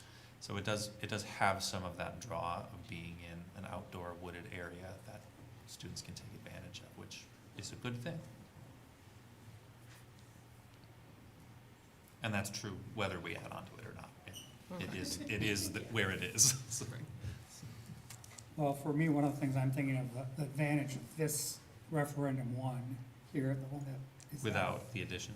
Without the addition is, it keeps the asking price down, and it also gives you leverage, as Deb was talking about, that you would have options. You wouldn't be putting yourself in the corner. You'd have more options with properties. And I appreciate that. I think every single person at this table and everybody who owns a home knows the longer you wait to make any changes or fix your facilities, the more it's going to cost, period. Did you look at I was looking at the sheet that has the history of all referenda in the school district of La Crosse, and when Northside Elementary School was built, it was like $15 million or something, and that was 10 years ago. Right. That's insane. Right. So that's a good point, to wait, the options moving forward then would to be just outright close the school, or decide later to add on to State Road or somewhere else, in which case it would cost taxpayers more than it would. Whereas if you combine them, you're also bidding it. You're going to have a construction company who's going to be able to do all of the work at once, as opposed to splitting that work, which then could potentially add more cost. So again, I think that the prudent thing to do is that if you're going to do construction, you might as well do everything you need to do, if you are able to do it. The projects wouldn't have to be done by the same outfit. They may not have to, Depending but on there is bidding. also, well, again, that's, if we're gonna bid, I mean, if it were me, I would bid the whole thing. Right, yeah. Why split it? Can we ask Joe to come up here again? I'm just Joe, are you curious willing to come what up? he thinks about all of it. No, he's not. You don't have to. We're not your boss. Subpoena power? I think Joe can run faster than us. I do feel like while Joe's getting ready, like there's fatigue around having the piecemeal decisions that come one Yes. after another that last for multiple cycles. Correct. There's an advantage if we think the public, if we think we can frame it in a way the public will take. It'd be nice to know what the next 3 years, 5 years will. So the question is, bidding it out at the same time, is that kind of the question that Is you're? that the question, the board? For Katie, what were you thinking? Oh, Well, the two referendum, do you think, what are your thoughts on the Hinton State Road combination with the addition to State Road? Is that a path that you, as Buildings and Grounds Director, that you think? I think that addition on State Road would be a good idea. It's a good facility. It's from what we mentioned earlier, the site, as it lends itself, it's a county site right next to it with walking trails. It's connected to Chad Erickson Park. It's in a great location from that standpoint. It would be easy to do the addition. What that addition might allow us to do is do this in phases. In other words, we may be able to add on at State Road earlier, allowing us then possibly, if the board chose to move us to Hogan over to Hinchin, it would allow us to do it before that happens. That way frees up this site to tear down this site and then build a new school. So it lends itself to a lot of moving pieces that you could get done over the next 3.5 years. Can you repeat that? So if it is Hinchin at State Road, you're saying that staff here could go move into Hinchin available spaces? It would be one of the options that we've talked about. Right. Just as a temporary thing, but without locking us into Hinchin being the new admin site? Yes. Correct, okay. Right. And then frees up this site to tear down the building, prepare for a new school. And potentially get ready for Central. If that was the Correct. location admin we're Correct. going to move into, that way they're at Hinchin and we can do whatever needs to be done Exactly. at all locations. Yes. Does that help? Yes. I agree with a lot of what's being said around this table. I mean, ideally, it'd be nice to get it all done in one fell swoop. And, you know, the piecemeal fatigue, I don't disagree with any of that, but at the end of the day, if we put something, I've sat at this table where we've put together 2 referendums for elementary schools that we thought were really good ones, and they failed. It took us a third try to get one done. And that was from around 2004 to 2012, so that's a long time. And so that's the reason for my caution.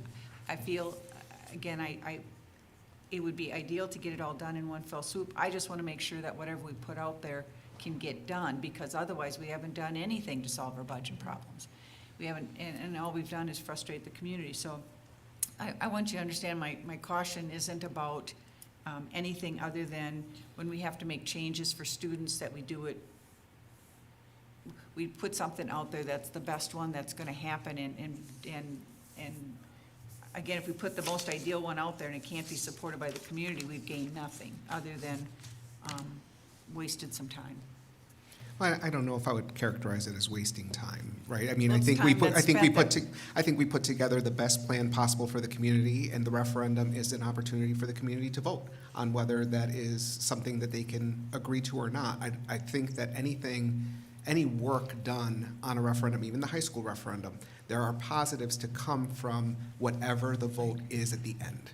Yeah, and So I I guess- wouldn't consider it wasted time. I guess I'm just saying that we have a budget problem that still isn't getting fixed. That's Well, how I'm I think referring to that, it as wasting time. that it would still get fixed, right? I mean, it still would have to get fixed. The challenge with that would be that Fewer instead of options. talking about brand-new buildings, instead of talking about additions and doing something new for our students and our community, we're gonna be talking about closing schools and moving students to the current buildings that we have and giving the community nothing to show for it. But again, the referendum is the opportunity for the community to make the decision of what they want. And knowing those options, my hope is the community would see that here is an opportunity that doesn't come along often to provide our students an opportunity for something new, something great, something they can be proud of, and something that will move us forward for another 100 years. And something that we have some proof of concept in the wonderful facility on the north side and the success of that project, as long as it took to get there. And Deb, I think your experience is a good teacher and a good caution, and that's not, you know, that, but, yeah. Yeah, I mean, I would agree with that too. And I think that the difference between that time frame and this time frame is that,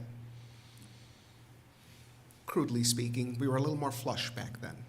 We had a little bit more ability to move things internally without really impacting or having the community see an impact. We are not there anymore. Now we have no choice Well, we also now have the benefit of that experience. of that experience, whereas when you all were trying to do that, you couldn't point to an instance of that occurring successfully in the past to say, hey, this could be really awesome for the district, and now we have that That experience to experience, point to. exactly. And your concerns are valid. Yeah. Absolutely. Because we're involving more families in the community in the change, you know, and that's scary. Which is why I think it's so important that we're able to, you know, to speak directly to as many of those kinds of concerns as we can. So if we're gonna impact Hinchin in this kind of way, X, Y, or Z pathway, right, well, what are the benefits that we're offering to those students, right? So a question I have is about Title I status. Does State Road automatically get that? Is there a gap in coverage that we need to worry about? Are we, if we're considering an addition at State Road, I know one option was a gymnasium, one option was a cafeteria. Are the food service facilities at State Road currently adequate if we want to be able to provide lunch and breakfast to every student at the newly constituted school? Can you tell us a little bit how that Title I funding gets determined? Because as I look at the percent of students who would be, and I have all of my maps in front of me, but the percent of students on free and reduced price lunch at the State Road Hinchin new site would be 52%. That might just get there. Kind of depends on the year. So we use a state average or a district average method. So the buildings that are above the average free and reduced rate in the school district are eligible for Title I services, and those that are below the average are not. There's 7 different ways you can calculate how to distribute title services. This is the one that we've used consistently for decades, and it's the most common one used by other school districts. And it's based on head count, not actual enrollment. It's based on the students that attend there. So, actual enrollment, okay. And so these are estimates of free and reduced rates. And our district average right now is about 48%. And so here it calculates State Road and Hinchin being at 52%. They would likely receive those services under this current estimate. So things could change between now and 3 years from now, where we have intra-district choice in our school district. So 30% of kids don't attend their home boundary school. This is based on home boundary estimates. There's lots of factors. So I just want to put out a bunch of caveats before I promise anything to anyone. Right. But right now, it looks like they could likely qualify for title services at that site. I struggle a lot with a lot of things. I'm like a very methodical person. My personality favors taking a step and then taking the next step. So my initial thoughts were get that first thing passed and then identify the second step. What I worry about losing doing that is keeping staff and students together as much as possible. So if that Title I piece is important and it can't move on, and if it is Hinchin that's closed as the second step without a referendum, not saying it would be, but those students splitting up, moving away from staff, breaking up friendships is something that I worry about. I've looked at all of the demographics at the schools and tried to map out what would be the best thing. The one that on paper, surprisingly, that balances things more is closing Summit. I'm not saying that I would support that. I think that would be not something that would be in the best interest of our students in those neighborhoods. So it comes down to the Hinchin or the Northwoods piece as the schools that we've looked at. And when I look at the demographic trends for the impacts of either of those closures, it kind of is a wash. Like the top three schools, percentage-wise of students on free and reduced price lunch remain roughly the same. And when I look at percent of students receiving special education, there's not a lot of variation. So it's hard for me, I really want a perfect path. I feel like the first step we identified is easy to argue, makes a lot of sense. The second step is harder for me, but if a second step has to occur, I feel like keeping those students and those staff together as much as possible is a benefit for all involved. I do worry about that, the fatigue of keeping this out there. But I also really want to see this referendum pass because I really think that this is an important next step for our district and the students in our district. So I'm personally I'm appreciating all of the comments because it's really moving me on things. I came in tonight prepared to only support an Emerson-Spence consolidation because I favor that methodical step-by-step. But the comments made by board members have been very helpful in shifting me a bit. I'm still struggling with it a bit on the students that are impacted by those transitions. Could I bring up another thing? Yeah, go please? ahead. I agree 100%. I was the exact same as you on what I was going to support, and I still kind of do. The perfect combination would be to have actually two different questions to me on referendum. One is the combination of schools, and the second one would be the addition needed to the other school. I think that's a perfect world, and I think it's our taxpayers either accept them both, or they accept one, or they accept none, but at least it's given them the opportunity to have a say. Knowing that we might have to come back in a different direction if both don't pass, but I think we're really making it one or nothing on combining these two, and that's my biggest concern. And I guess I appreciate that. And if we were to move forward with 2 questions, then the hypothetical is 1 or none. But which one? Emerson Spence passes and the addition at State Road fails, or the Emerson Spence fails and the State Road addition passes? And what have we gained in that regard? We still would have to come back and talk about more closures in that regard if we were to do that. I get where you're going with it. I think in an ideal world, it makes sense. We're not in that ideal world. If we split them, we could run the risk of seeing just the State Road addition pass, not the Emerson Spence consolidation pass. I could be all wet, but that is an option. And are we okay taking that risk?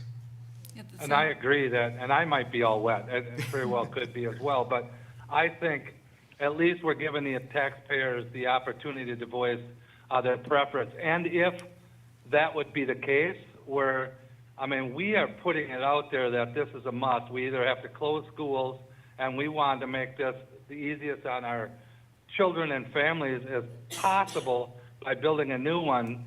And if that wouldn't pass for one reason or another, then we have to make the difficult decision to close 1 or 2 schools or more. But at least they have that opportunity to voice their preference. I really worry about the one and done, or giving them at least the option to approve both of them, or just one of the 2. But I really think as much as we can do and we have been, I think everybody understands the predicament we're in, that we have to do something, and it's either going to close schools and ship kids where, they probably would prefer not to go, or we build a new school and give them opportunities that they haven't had in the past. I think we have to give the community the most full picture possible. Otherwise, if we decide tonight that we're only gonna put one question on the referendum to do Emer Spence here, then we're gonna face questions in all of our community info sessions about what's the next step. If we vote for What's the this, second then lever? what's gonna happen? Our conversations are gonna be derailed by that. Yeah. So if we put both on the ballot in November and it fails, we could come back in April with just Emer Spence and also identify this is the other elementary school that will just outright close. You told us you don't want us to add on to one and make a new one, so we're gonna try again to make a new one, and this is the one that's gonna have to close. The community knows that we cannot hold on to all the buildings that we have. We just can't. And if we fail to do our job in using all the data that we have to make the decision, we're just putting it off. Like, I get it. To me, the clear path was Emerson Spence consolidation here at Hogan. There's so many advantages to that. Absolutely. The second part, I've dragged my feet on deciding on because I don't like any of the options as well. They're not as clear. There's a lot of things that seem like a wash.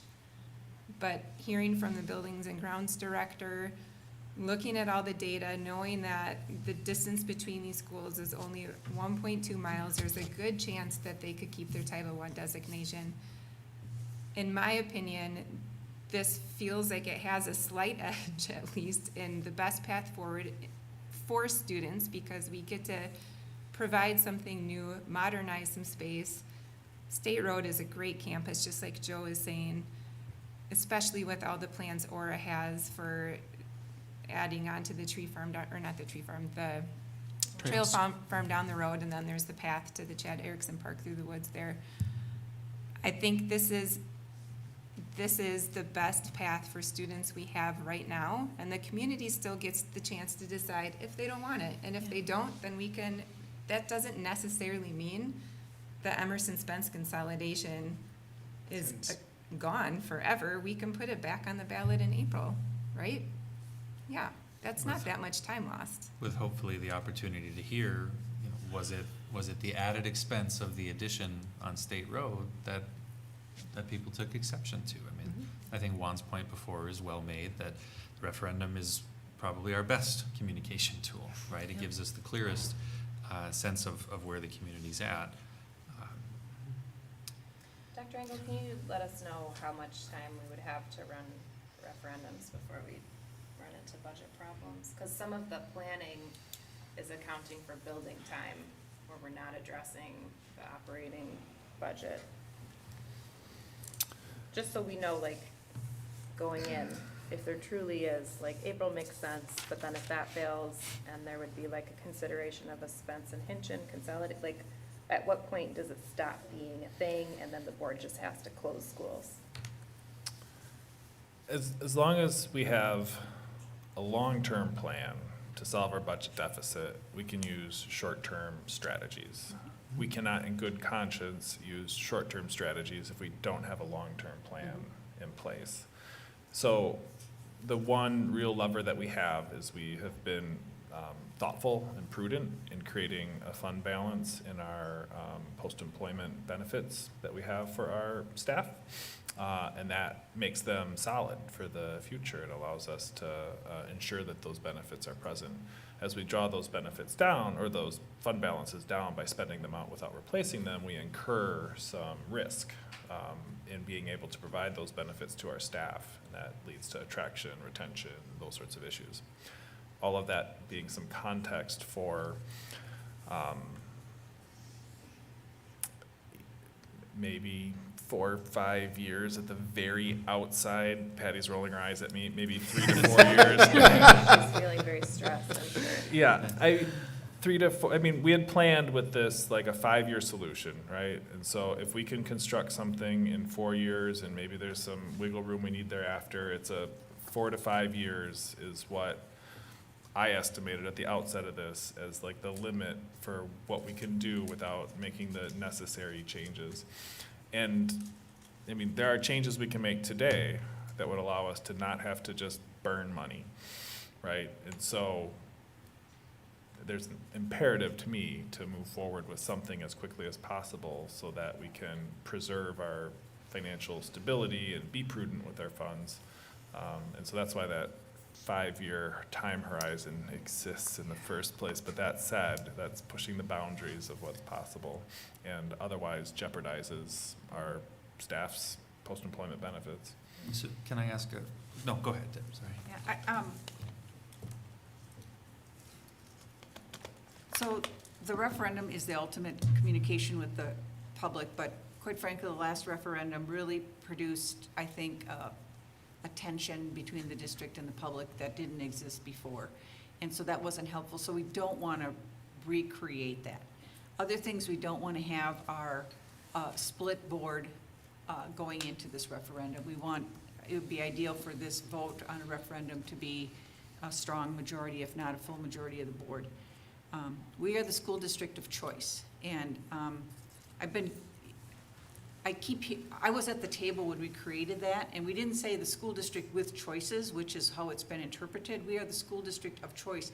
We want to be the district that families want to come to, families want to send their kids to. We created that because we saw the change in students opting, the students opting from the district going out, outside the district coming in. We were always winning on that, and we started to see that waning. So we want to become the district's choice. So having nice buildings would certainly help make us more of a choice that people would want to have.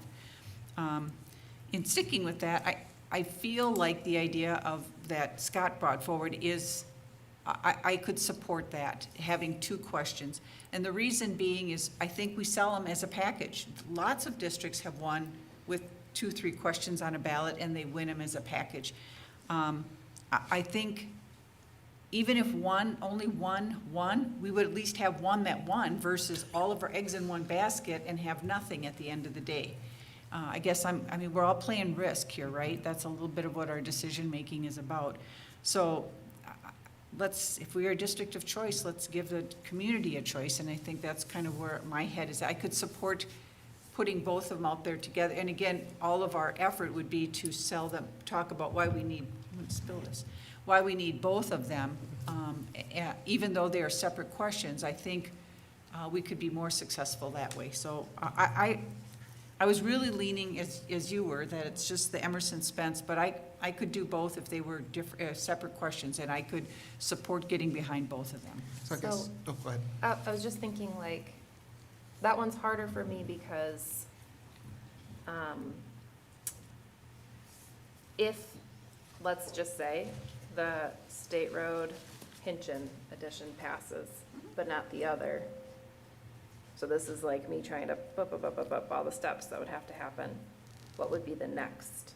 And would the remaining schools identified as potential closures, would the next step for that make sense on how it impacts students, how it would impact? And that's something that it's hard to know at this point because the board's going to turn over with 3 people, and it's hard to know where people would fall with different decisions. It's certainly not something I've thought a lot about because the Emerson Spence thing is determined as definitely being on the referendum. The next step wasn't.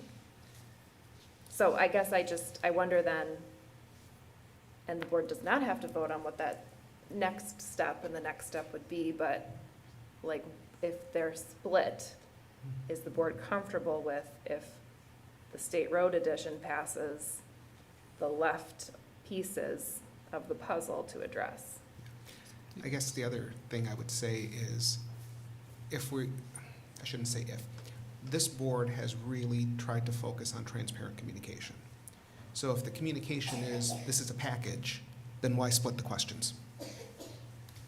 I mean, and again, that's just my thinking of it, that if these are a package and we want them to pass as a package, then having them together is a package. Otherwise, we are giving an option, which again, I don't necessarily disagree that giving the community options is good, but we have to be comfortable with the risk then.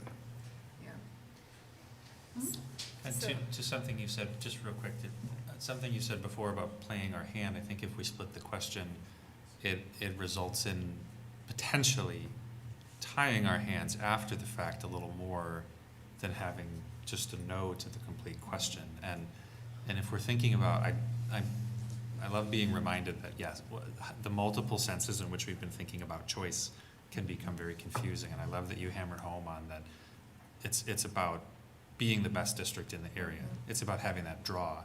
And I think by articulating how this package of ideas, right, puts us in the strongest position relative to our surrounding neighbors and our competitors in that sense. And it's not just about having nice facilities. I think that, and I don't think you meant it pejoratively at all, but I think that hides why we want modern facilities, why we want updated facilities, and the opportunities it creates for teachers to innovate, the spaces that it gives children to find learning and opportunities in, and the kinds of special facilities, the extra facilities and things that we have seen in our career and technical education programs in FFA and the great presentation today. Having facilities that enable us to innovate in those kinds of ways is going to stimulate that sense of choice. I think it's an interesting concept. If the dollar amounts were more similar, I might be more on board with that. Scott, you'll appreciate this. Way back in the day, what feels like a different life, I sold food for a food distributor to restaurants, and we did a ton of menu analysis, business engineering, all sorts of things with customers. And there's a reason why restaurants stopped listing their menu prices in a line, because people would pick out the cheapest one and order that. If we have a question that says, do you want this school for $42 million? Do you want this addition for $10 million? We're gonna get people who haven't super paid attention and be like, I'll do the cheaper one. And then we won't get the one I think that's really that would be most ideal. And I think for staff and families, we have an opportunity now to put a full resolution to this whole thing on the ballot in November. We can give teachers and our staff hopefully a sigh of relief that we will be able to again offer them the pay increases that they deserve. Like, we need to right-size our district for so many reasons, and all of it boils down to what's best for kids, and we need to make it happen. We just do. At our workshop, we talked about some communications with staff affected in the schools. We spoke primarily about Emerson and Spence. In the event that this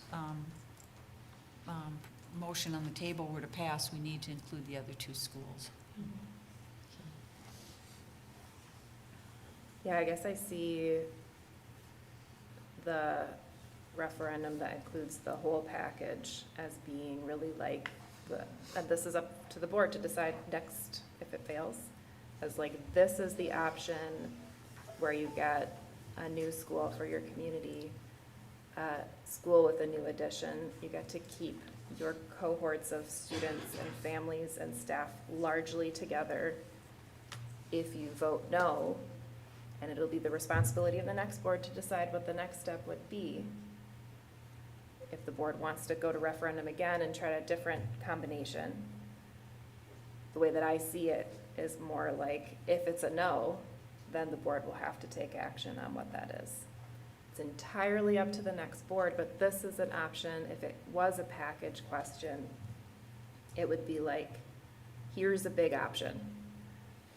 The FAC, we're not able to consider an option like this because of the parameters of the committee. This is something that the board has put together. Do you support it? No, then the board comes back together to decide if another referendum or likely quick closure. And I think, Katie, your points about that, the potential of people seeing it as like a either or is really risky when the package is what largely sells it. Because if I try to think of like, you know, if we do it one step, is the next step going to be different? And I think that's hard. It's hard for me to know. So does that mean that this is the best that we can offer students and families? I think our job is to think big, is to provide the best solution based on the data. We're the ones closest to it. I think it's our job to dream for this school district and for the community about what is the best school district, the school district of choice. I just feel that option 2 is that option that will give us closer to the school district of choice. It will allow us to move on and start talking about all of the amazing things going on in this district that have been overshadowed by building controversies. Assuming it's successful. Assuming it's Also, successful. I mean, but also to talk about how are we going to manage the specifics of this, right? People have concerns not so much just about the buildings, I mean, those are there, but they have other concerns about like, okay, how are we going to make sure all of the great translation and language work service that's been going on at Hinchin is maintained or expanded upon? How can we do more to fully resource that kind of work that's been done, right? And make that a part of this plan, right? If this has the good benefits that I think it largely does, I really want to be able to spell that out for everybody. Well, and again, dreaming bigger, how do we take that program and make it district-wide? Yeah, exactly. Right? I mean, we can't have those conversations right now. Right. We just can't. Yeah. Dr. Engel, one of the things that I like about the Emerson and Spence consolidation is it's a neutral site. There's opportunities for folks to engage together in dreaming of what that is. The state road additions are more limited, but in the pieces that are included, will there be connecting with staff and families to kind of envision how those smaller spaces would look? Will a similar thing, is there an opportunity within those limited additions to like engage people in that dreaming? Yeah, absolutely. And I think it extends beyond just those additions. So we would certainly have a conversation about what modern classrooms look like and, you know, what the space in the gymnasium may look like and, you know, how it's situated there. But, you know, there's going to be an opportunity to kind of restructure where kids are located across the school because there'll be this, you know, or some classrooms upstairs, classrooms downstairs. And so it will be an opportunity for the school communities to come together to think about how do we want to organize this school? How do we want grade level arrangements to be? Which wing is the uppers and which is the lowers? There's going to be an opportunity for all families to come together to rethink this space together. It won't be quite the same as a fully new build, but it will still be an opportunity, and we'll use probably the exact same process to imagine what this space looks like with an addition, and just a different conception of the exact same process. Yeah, I think if we were to focus just on the new addition and those families and what does that look like, then we still have a house divided, right? It still would be a state road and a Hinchin versus what Dr. Engel's talking about, which is how does it become a true community? Yeah, the two groups working together is, Right. like, I feel like that's such a benefit for Emerson and Spence. Absolutely. That's, One more suggestion, if I may. yeah, go ahead. And I know you're going to be thrilled with this, but I'm going to throw another thing out there. Bring You it still on. could have two. You still could have two questions. One would be everything we just talked about, and the other one is just the combination of schools. You could have the all-encompass where the addition is put on, building a new school, but then you could have the second one where you're just doing the combining the two schools, and that's it. So you're still able to do two questions, but it's either going to be one or the other on this aspect, and you're still giving the community, taxpayers, the opportunity to decide. I'm good. I'll probably get beat with this anyways, but I will be a nay to the number two just because I'm very concerned that we're pigeonholing ourselves where we may lose the opportunity to do at least the building of the new school and giving these kids the opportunity because it's just too big of a price tag. This way, at least we're giving them two options, and one of them is all of it, and the other one is just the two schools building a new one. And I guess I would go back to what Ms. Bergdahl said earlier. They're going to look at the price tag, and they're going to go for the least expensive, and we still have work to do. We would still not meet what we need to do for the financial feasibility of the school district, and we would still need to do something else. So we're still leaving the community hanging as to what that next step will be. So, I mean, again, I'm going to be yes on this one because to me, it answers all of those questions for our community. It does not derail the conversations when we get together with the community to talk about the referendum. And I feel that the risk of doing two questions is greater for us to not be transparent to our community, to not be doing the job that we're elected to do. I think the one question makes the most sense and is the best for our community to move forward. But I mean, again, Mr. Neumeister, I mean, I like the thinking. I like the thinking of, let's give them the all or the something. I'm just worried that we still would have to do something more. And what is that going to be, and what is our community going to be asking us during those referendum meetings? So if question 2 passes, then what are you going to do next? And there goes the entire 2-hour conversation instead of actually talking about the referendum and how we can move forward. I think the other thing that's moved me away from being a one-piece person, if that makes sense, wanting only the Emerson and Spence consolidation, is like, do I think it is best for students to move together with staff that know them? Yes. Can they do that if we don't also include the addition? Potentially, we'd have to go for referendum again, which would continue this discussion longer. The outcomes may still be the same. So when I try to reflect on what do I think is a best outcome from this scenario, it's the pieces happening together in concert, where these engaging discussions of what do you envision your school to be, what do you need for your students, how can we maintain this culture that's been fostered at Hinchin, at State Road, and how can Emerson's culture and Spence culture be blended, like all these different pieces. If it's a chunk, these can be happening together facilitated by the district and the board.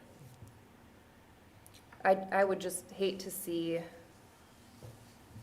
a successful referendum that consolidates Emerson and Spence and then splitting up schools. Like, I feel like takes away from the success of that first step. Whereas this is like two pieces that match roughly in like intent.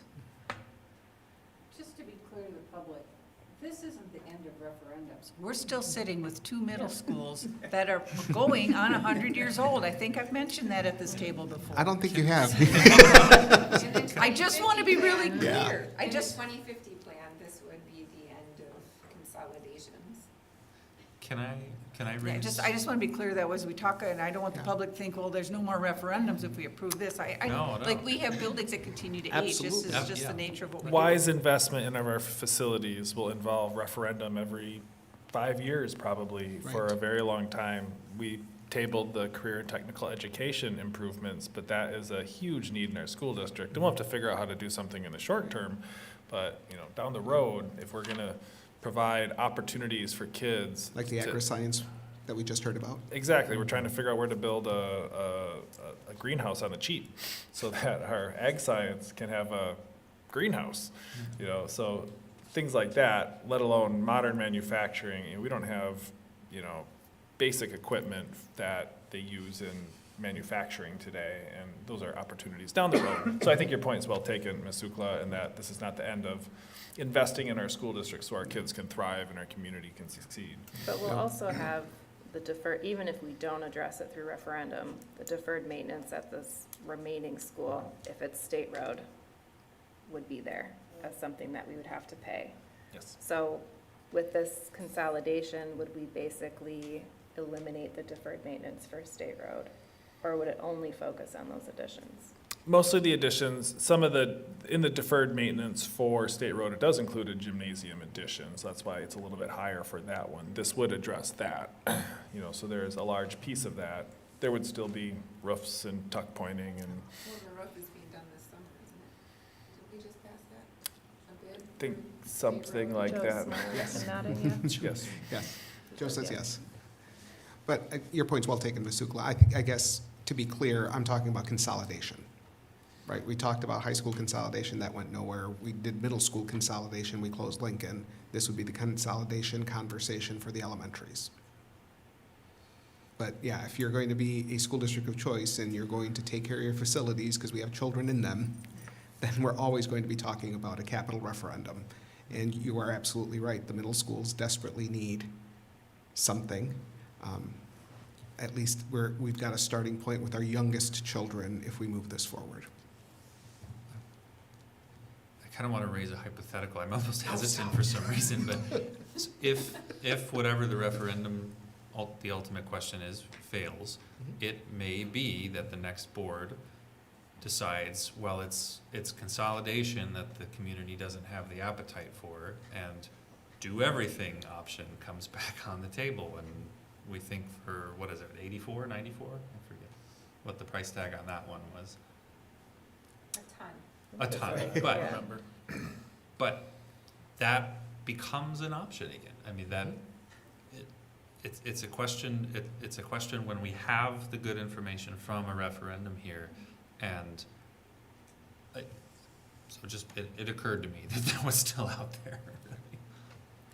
Is Jeff on the call? Jeff, you're quieter than usual. I'm really concerned about my reception in the middle of Illinois right now, so that's more why. Oh. So I have two questions. One, on option 2, would there be an impact or a marketable impact to Hamilton as far as students coming into it? Because they would already take if Emerson Spence passes, that district would be reboundaried, and there would be an impact from that reboundarying into Hamilton as well. So I don't want them to get lost in the cascading effects. So that's question 1. And then 2, after listening to all of these conversations, I'm really thinking, are we going far enough So I might be a little bit farther out there, but I just continue to think about the kids and how much resources our teachers need to help them. So there's my hypothetical, Trevor. Like, are we going far enough to make sure that we're getting the right resources around those students to make sure we are the district of choice, you know, outside of our buildings?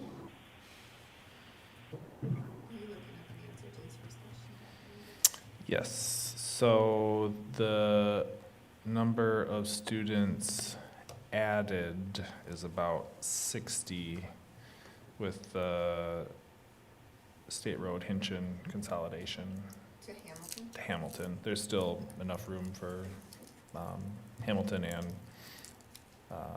Soda. So it's well within its capacity. So that's not necessarily an issue, and the free and reduced lunch rate stays about the same. You know, so there's not a significant difference in the composition of the school either.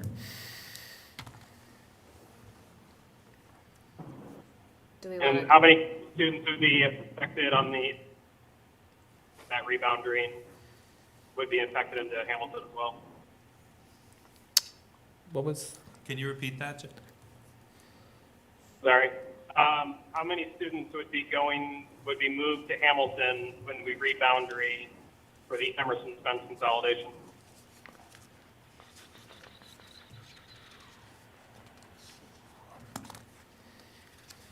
You'll have to give me a moment to find that. I will find that data. No worries. While Dr. Engel is looking for that information, Jeff brought up another issue of, are we going far enough?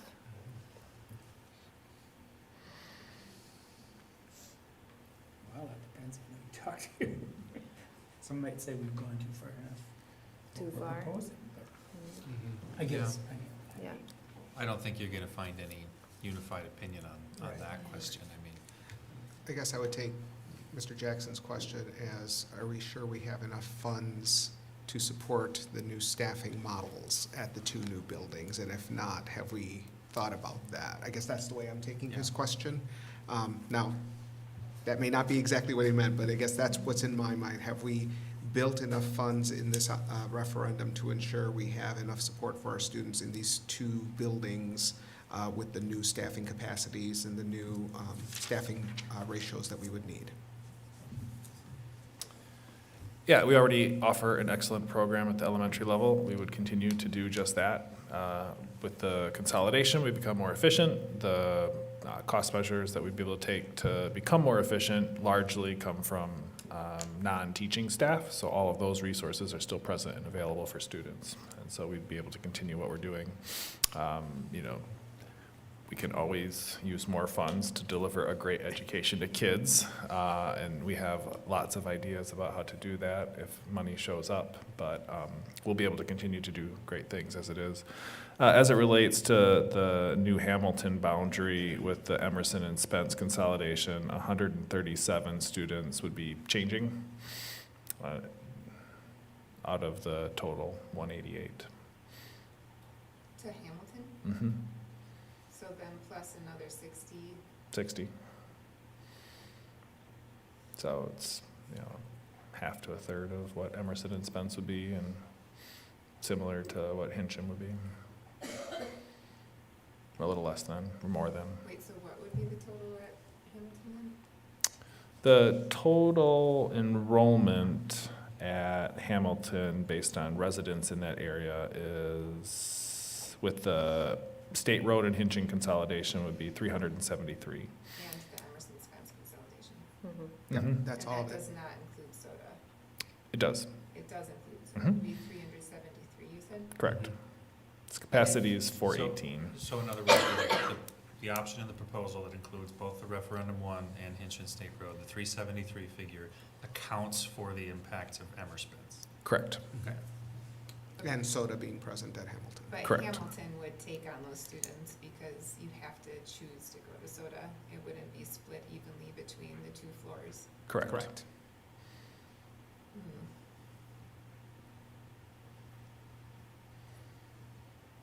It's built for 418, just like Southern Bluffs and Summit. You know, it's But the whole capacities. second floor is for soda that has 100 kids. There are rooms up there that are used for more than just soda. Well, there's an art room and a music room. And I think the end rooms have been used for 4K and maybe even kindergarten in the past. There's flexibility. The building has the capacity. And class sizes would remain low Remain low. for Hamilton students. Yeah, we use a equity-based model for staffing our classrooms based on free and reduced lunch.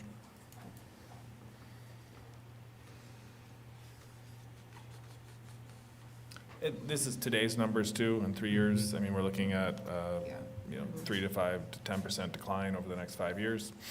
So there's going to be incremental decline as well. If you take off, 5, 10%, plus we have intra-district transfers. Not all of these students will attend there.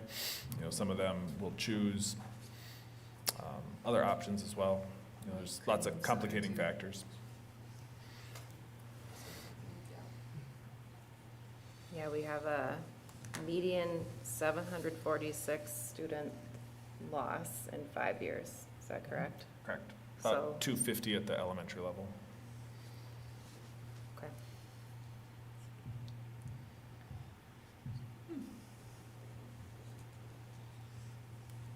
Quite frankly, at that rate, I'm not sure this is gonna ever be our last discussion on consolidation. It's possible. That concerns My me, I hope- don't wanna put that word out there. Yeah, I mean, my hope is that these investments will draw people to La Crosse, and they'll choose to send their kids here and we'll turn it around or level it off. And showing that we're doing our part in not just making the district of choice, but making La Crosse a community of choice itself. Yeah. Our neighbors have put a lot of money into their buildings over the last few years, Holman, Onalaska, West Salem, Bangor. We did those improvements before them, and now it's our turn to maybe turn around and catch up. Right, I'm hearing conversation slow. The motion on the table was to accept option 2. For clarity, would you like me to read what option 2 is? Yes. Okay. One more quick question on the Yep. language. I'm sorry, I know I asked this previously. We would need to amend the language and a vote on this. From what I understood from your board update, we can do so until roughly August. So what I would recommend now, additional classrooms, and then when you make the motion, and gymnasium at State Road Elementary site. And then with the board's approval of this language, we would get the resolutions written by legal counsel for the board to approve at either a upcoming board meeting or on April 15th. And then given if anything were to change between when that resolution is passed and 70 days prior to the election, the board would have an opportunity to rescind and pass something new if it were to come up. So maybe without objection, could Hold this on, board? is there a question before we do that? I think you're getting to Okay. So could we do without objection, just add in that language into the option number 2? So it would read, the second to the last phrase would be construction of additional classrooms and a gymnasium at State Road Elementary site. So if we, Is that the only thing Does the that- dollar amount because the specify? dollar amount amount. it already has that included. Okay. It just did not add that language And the dollar in. amount was the same whether it was a cafeteria or a gymnasium option? So do we- Different costs based on LMC, cafeteria, or gymnasium. The gymnasium, in our estimate, is the best addition to put on there, as it gives the most flexibility and use for the building. Why not a library? If you got Because we have an amazing library there already. The library there is That- super. I know. Yeah. It's awesome. But still. So my question to that is, I'm just basing this on, a number of comments or emails I've gotten and have kind of talked about some of these specifics and wondering if, where did the decision for the gymnasium being the best option come from? Did staff have an input into that? Do we, if we're considering, the addition of new kids and potentially, hopefully, maintaining Title I opportunity there to provide more meals, do we not want to consider the option of expanding the cafeteria facilities? The cafeteria currently is in the gymnasium, and it's Shared use. adjacent to the existing kitchen. And so, And the existing kitchen has capacity. has plenty of capacity, yeah. Okay. So the existing kitchen has capacity, the gymnasium has plenty of capacity, you know, as a full gymnasium for a cafeteria. The challenge, as you add a few more kids there, will be daily use of the gymnasium. Right. And that space will be used not only during the school day, but after the school day, on the weekends. You know, it'll be a much more impactful community resource than the others that we would be considering there. And in terms of the maximal flexibility instructionally, the thing that gets you there is the gymnasium space as That opposed to helps. the others. Thank you. Yeah. Yep, so thoughtful rationale. I think most people would be excited by that, I hope, you know, in terms of what it can offer for our students and our community. Yeah. Do we need an amendment or anything? The motion was to accept option 2, but option 2 didn't include that language. So without objection. Yeah, but without objection. And if we move forward without objection to add that language, then I think we can just automatically add it. But if somebody objects, then we would have to we'd have to have a motion and a second to amend the language to include. Okay. If we're gonna be transparent, we should probably do it the proper way. Well, either one's proper under Robert's rules. You prefer a motion? Yeah, I mean, so all you have to say is you object, and then we will have to have a motion and a second.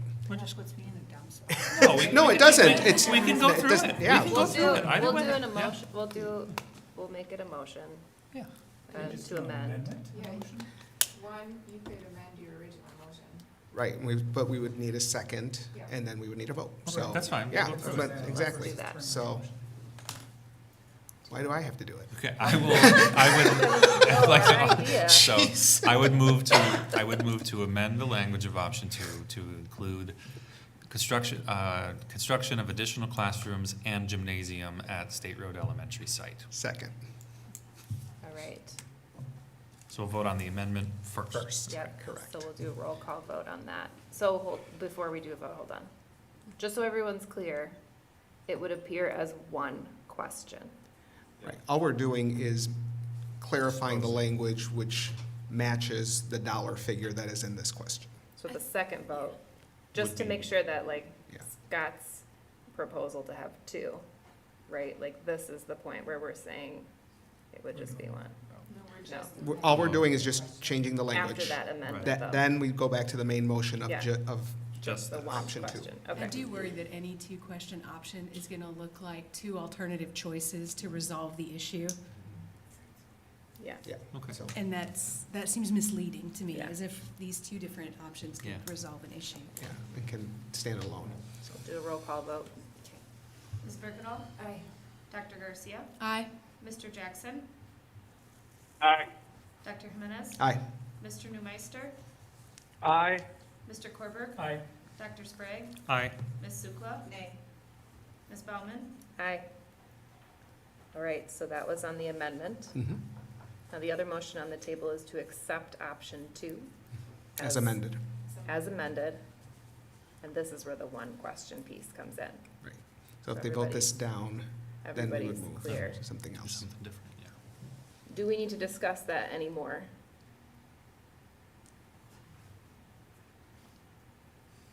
Okay, we'll do a roll call vote on that. Ms. Berkedal? Aye. Dr. Garcia? Aye. Mr. Jackson? Aye. Dr. Jimenez? Aye. Mr. Newmeister? All due respect, I'm a nay. Mr. Korberg? Aye.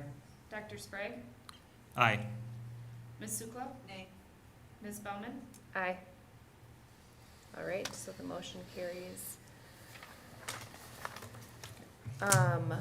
We will vote on the exact language maybe in a week. If, what I wanted was a majority of board members. I prefer everybody be there, but I know that this is a non-board night that I'm asking, so if it's not possible, it'll be April 15th. But this resolution has been adopted. All right. Moving on to our information items. So this is looking forward for the OE6 financial administration operational expectation monitoring report. template. Right now, the administration does not have any recommended changes for OE6. This is an opportunity for board members to talk about that if needed. No questions? Ms. Spring, do you have anything else to add to that one, OE6? Okay. All right, I'm not hearing any comments, so we'll move on to OE3, treatment of community stakeholders. Again, this is the looking forward piece where we're discussing the potential template for the next monitoring cycle. Again, the administration has no recommended changes. Do board members want to discuss that further?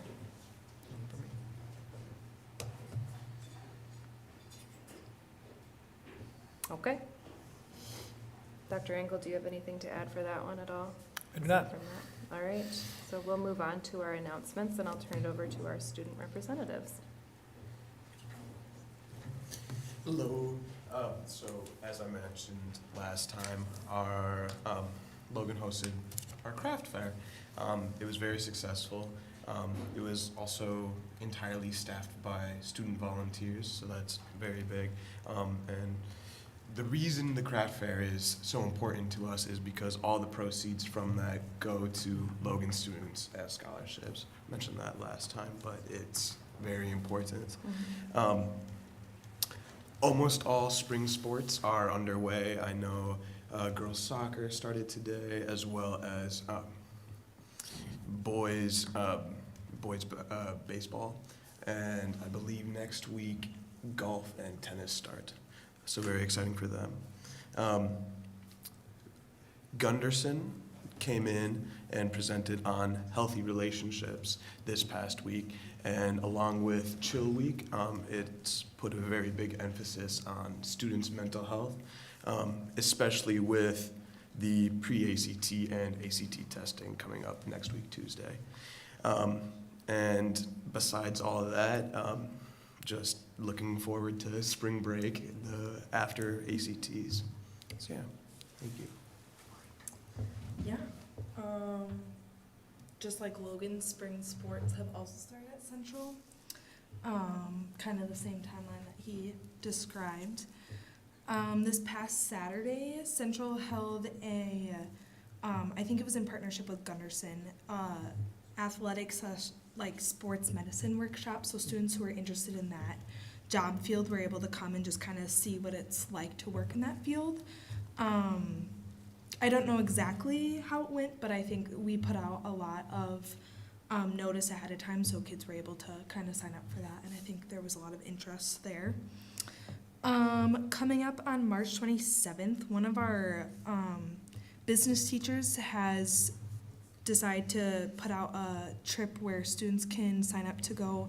They're doing a UW Eau Claire and Minnesota college tour field trip, so they'll visit both of those schools, and students have an option to go there and just kind of tour the schools. So I think that's a great option for kids, especially if outside of school they're not able to make those visits. March 29th, which I know is technically Good Friday, I know the all community interact clubs are holding a food drive that will be held in the JCPenney parking lot up by the Valley View Mall. So I know it's a combination of Logan, Central, West Salem, just kind of some of the surrounding school interact clubs were getting together to do another major food drive. So I know we've been kind of advertising for that. And then on a note for the Health Science Academy, coming up in the beginning of April, we're doing our Pine Ridge reservation trip to go out and teach first aid and CPR again.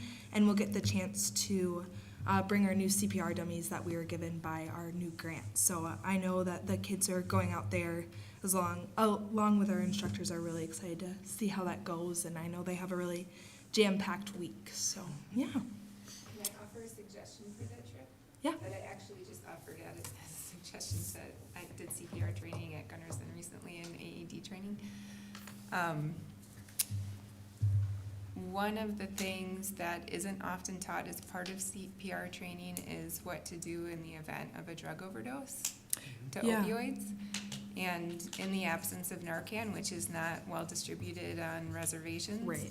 Narcan is literally liquid rescue breaths. Yeah. So if that's emphasized as a way to help during an opioid overdose, that could potentially help save lives. in Yeah, cases like that. and I'm not sure if that's going to be covered under the criteria of first aid, but I think that's definitely a good point that I'll make because I know they also have a higher average than even the whole nation together for overdoses and just drug use in general. So that's a good point that I don't know if we've fully thought of. So I will definitely bring that up. For sure. Thank you. Dr. Sprague, do you want to give your broad strokes? I'll CISA? save my main updates. I forgot my materials. I apologize from the CISA meeting, except I will note that we had a really interesting presentation by Jenny Riggle and others on the future of AI in education and the really forward-thinking ways that CISA is trying to provide programming, not just to have AI be like the next cool tool, which gets plugged into classrooms and then promptly forgotten or is not well supported, so the teachers can't make the best use of it. But that takes a pretty proactive approach to it. So there will be a lot more, obviously, about AI in the future. But we had a really interesting presentation, and I will get the rest of my updates by email. So. Thank you. Can I ask a question? Yep. Has there been any conversations at CISA 4 about alternative pathways to education? I think the last CISA 4 meeting I attended, which was about a year ago, they actually were doing a presentation about alternative pathways, and I don't know if they've talked about how that's going for the rest of the region. I don't think it's come up in this most recent cycle. I will check back through my notes and make that part of my my update, and I'll get in touch with Paul Fisher and see about things. Thanks. Ms. Berkedal? I think I mentioned last time that they had a record grant distribution round, but last week we got to go to the schools and surprise the staff with their grants, which I failed at my first delivery because I didn't read the fine print and know that they were surprises. So I was like, hey, here's your certificate. They're like, for what? And I was like, for your grant. We got the grant. I'm like, you didn't know? Yep. Should have known that. But it was pretty exciting to do. I got to do that at Longfellow and Central, and I think you were over at Logan, and that's fun. It's pretty cool. Thank you. Yeah. Yeah, over $53,000, I think, distributed in grants, the largest ever. So. Must have been some really good grants because they don't just accept everyone. They have to be excellent and. Yeah, so the first award I handed out that I botched was Lila Panaski and the other guy who do the outdoor thing that presented to us. Sorry, I'm terrible with but you know what I'm talking about. Yeah. But they got their grant funded for the supplies that they were looking for, and then Gunderson also funded their request too, so That's great. they get to do all their cool trips. Cool. Cool. I don't have any announcements tonight, so I will pass it off to Dr. Engel. March 28th through April 2nd is the school district's spring break. April 2nd is a very important day. It is the spring election. Get out and vote. And April 3rd through 7th is National Assistant Principal Week, and we have some of those in our school district and would like to celebrate them. And April 7th through 13th is National Library Week, and April 10th is School Librarian Day. So thankful for our librarians and all that they do. They serve multiple roles in our school district, not just assisting in the library, but teaching lessons and aiding in internet or IT. And so they are well-versed individuals that are jacks of all trades who really fill in wherever needed in our schools, and we're so thankful for them. All right, so we'll move on to agenda planning. Make a motion to approve the April 15th, 2024 Board of Education agenda with any additions or corrections. Second. Okay, and I think we have to do a roll call vote on this because we still have online. Ms. Bergdahl? Hi. Dr. Garcia? Aye. Mr. Jackson? Aye. Dr. Jimenez? Aye. Mr. Newmeister? Oh, he might have gone off. I only see one telephone on the Oh, screen. yep, I see that. Okay. And Mr. Corbett? Aye. Dr. Sprague? Aye. Ms. Sukla? Ms. Baumann? Aye. All right, so we'll move into board debriefing. Ms. Sukla, did you have any comments? This is also our special new night to try bullet points. So if you have ideas of bullet points, you Yeah, can talk about I them tried. today. Okay. It didn't go so good. I started out that we we approved updated questions for our district-wide parents meeting, which will be May 14th. We approved the option 2 referendum of the Emerson Spence on this site and the addition at State Road to move Hamilton. I'm sorry, I'm doing what Brad did now. I'm moving, screwing up my agency. schools with different letters. With the mill rate, the gross mill rate at 70 cents and the net mill rate at 44 cents. Is that correct? Yes, I can verify those. If that's going out. And we to also, it was also the said press. at this board table, which I think might be a good bullet point for the community, that the conversation about high school consolidation is done. Our consolidation with our middle schools is done with the closure of Lincoln, and this referendum would conclude the discussion of closures on elementary schools, assuming it's successful. I think that message to the public would be important unless the board disagrees. So those would be the talking points that I had. I don't know if there's other important ones. Could you please go back to the last one? I'm sorry, I was handed this and I looked at it right. Are you kidding? It was at the elementary school. The elementary school consolidation discussion, this would conclude it, assuming this referendum is successful. I think that that's an important message to put out there to the public.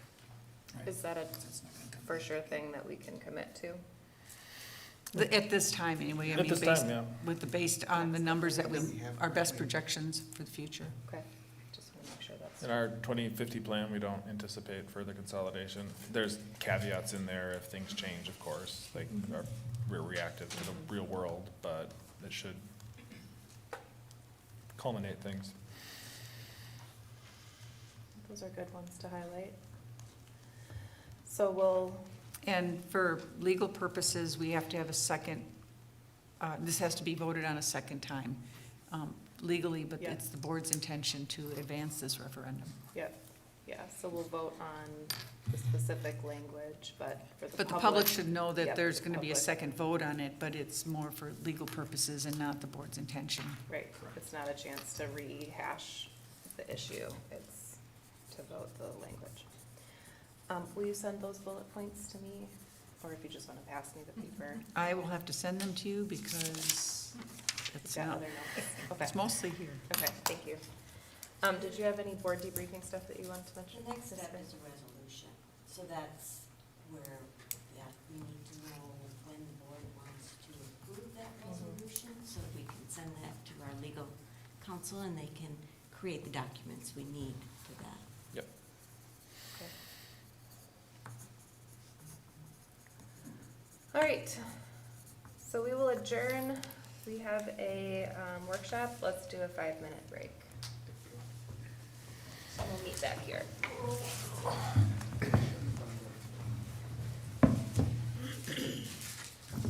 Thank you. Yes. Thanks. Oh yeah, I didn't put Laura on it.